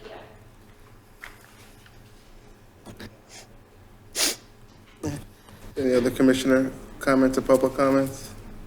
No. Everything else is by right. Paul? Is everything else by right, except for use? Yeah, zoning wise, yes, based on their presentation.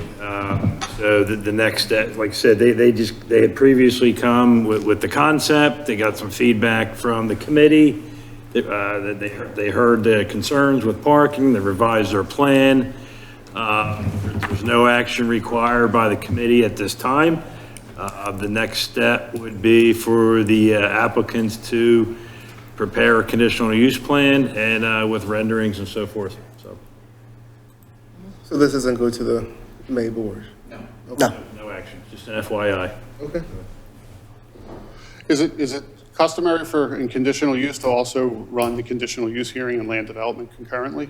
Now, you need conditional use approval first because there could be conditions that could affect the land development application. So you have to get conditional use approval. Once that decision is rendered, prepared by the township solicitor, you would review it and see if you have to you will have to implement it into your land development plan, but if there are any design changes, yeah, so that's why they can't run concurrently. Okay. All right. Okay. All right. Thank you very much. Thank you.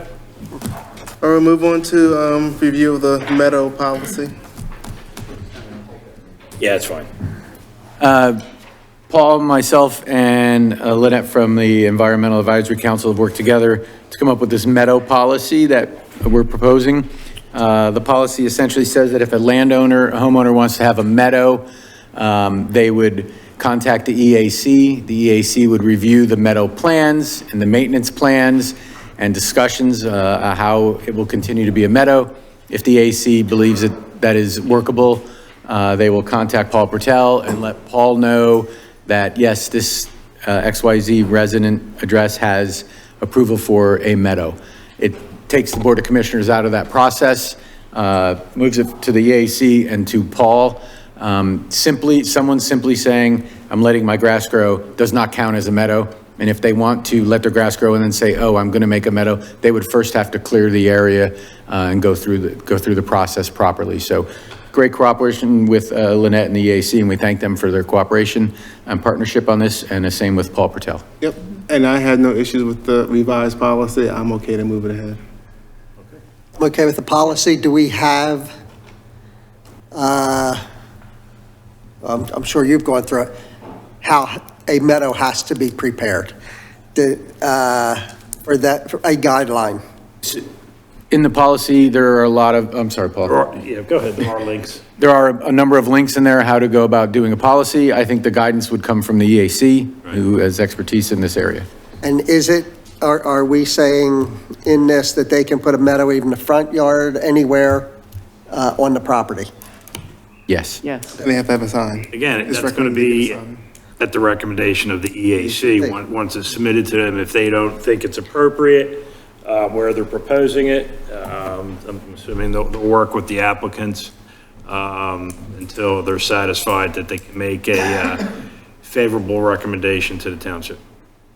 And Lynette, you wanted to add something? Just, answer any questions. And I assume there would be no permit fee and no real permit?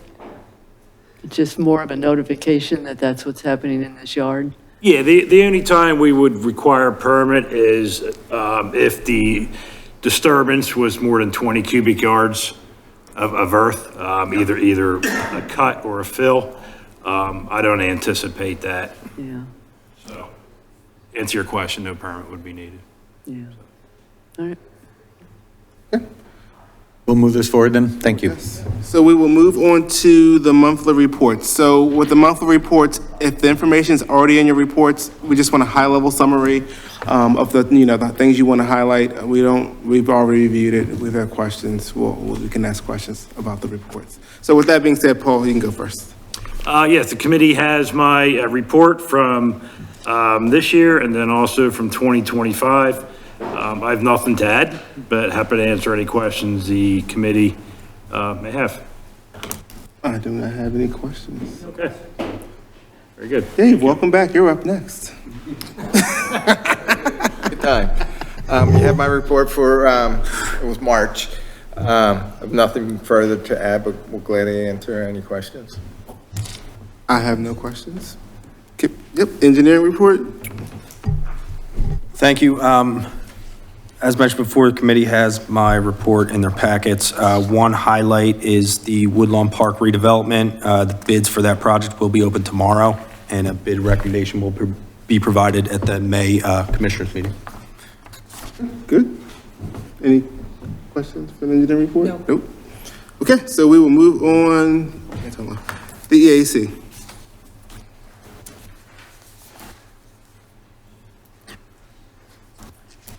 Just mainly want to highlight the Earth Day Fair this Saturday. Yes. So if you can send out notices to your constituents, that would be great.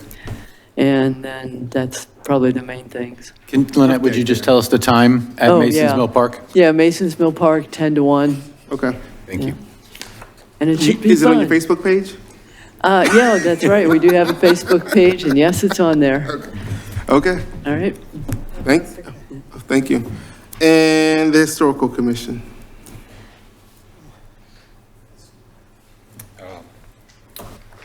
My name's Udo Marin. I'm the president of the Historical Commission. A couple comments that I would like to add to. We do appreciate everybody's on the board and the CDC support in maintaining the commission.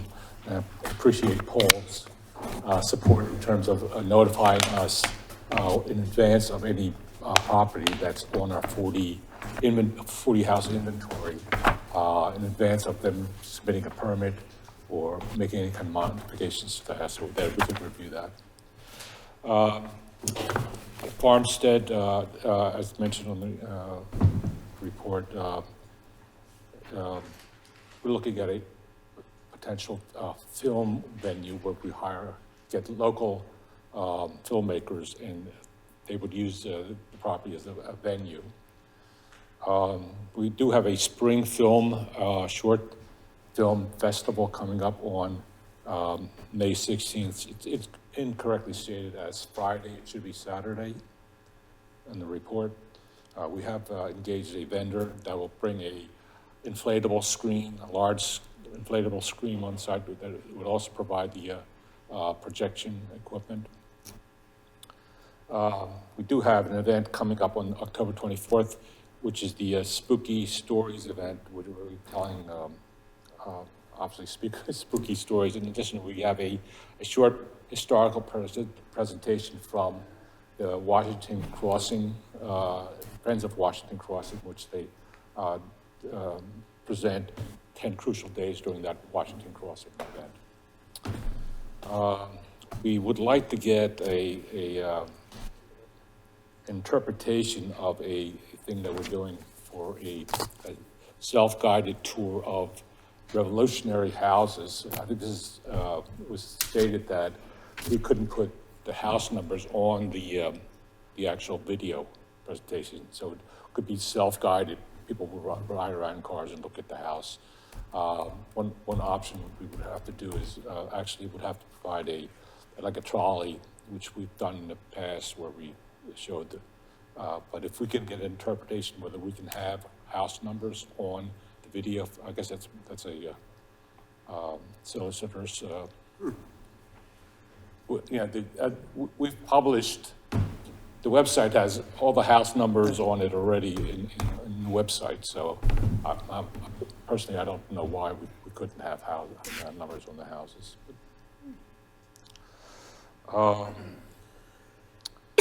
The only other thing that we have going, we do have two properties that we're looking at adding to the inventory. One is the McKinley Baptist Church, which has an anniversary in June of 125 years, so they've been in the community a long time. In addition to 632 Fifth Watertown, which I believe one of the grantors of the Bueller property actually lived in that property at one time. It used to be a dairy farm or something at that point. We're still investigating mural arts project on the pocket percussion wall opposite the train station. That was intended to be engaging local high school students. There has been somewhat of a commitment from one student to actually do the design, and some of the students will would like to incorporate or do the work and apply the mural. That's still ongoing.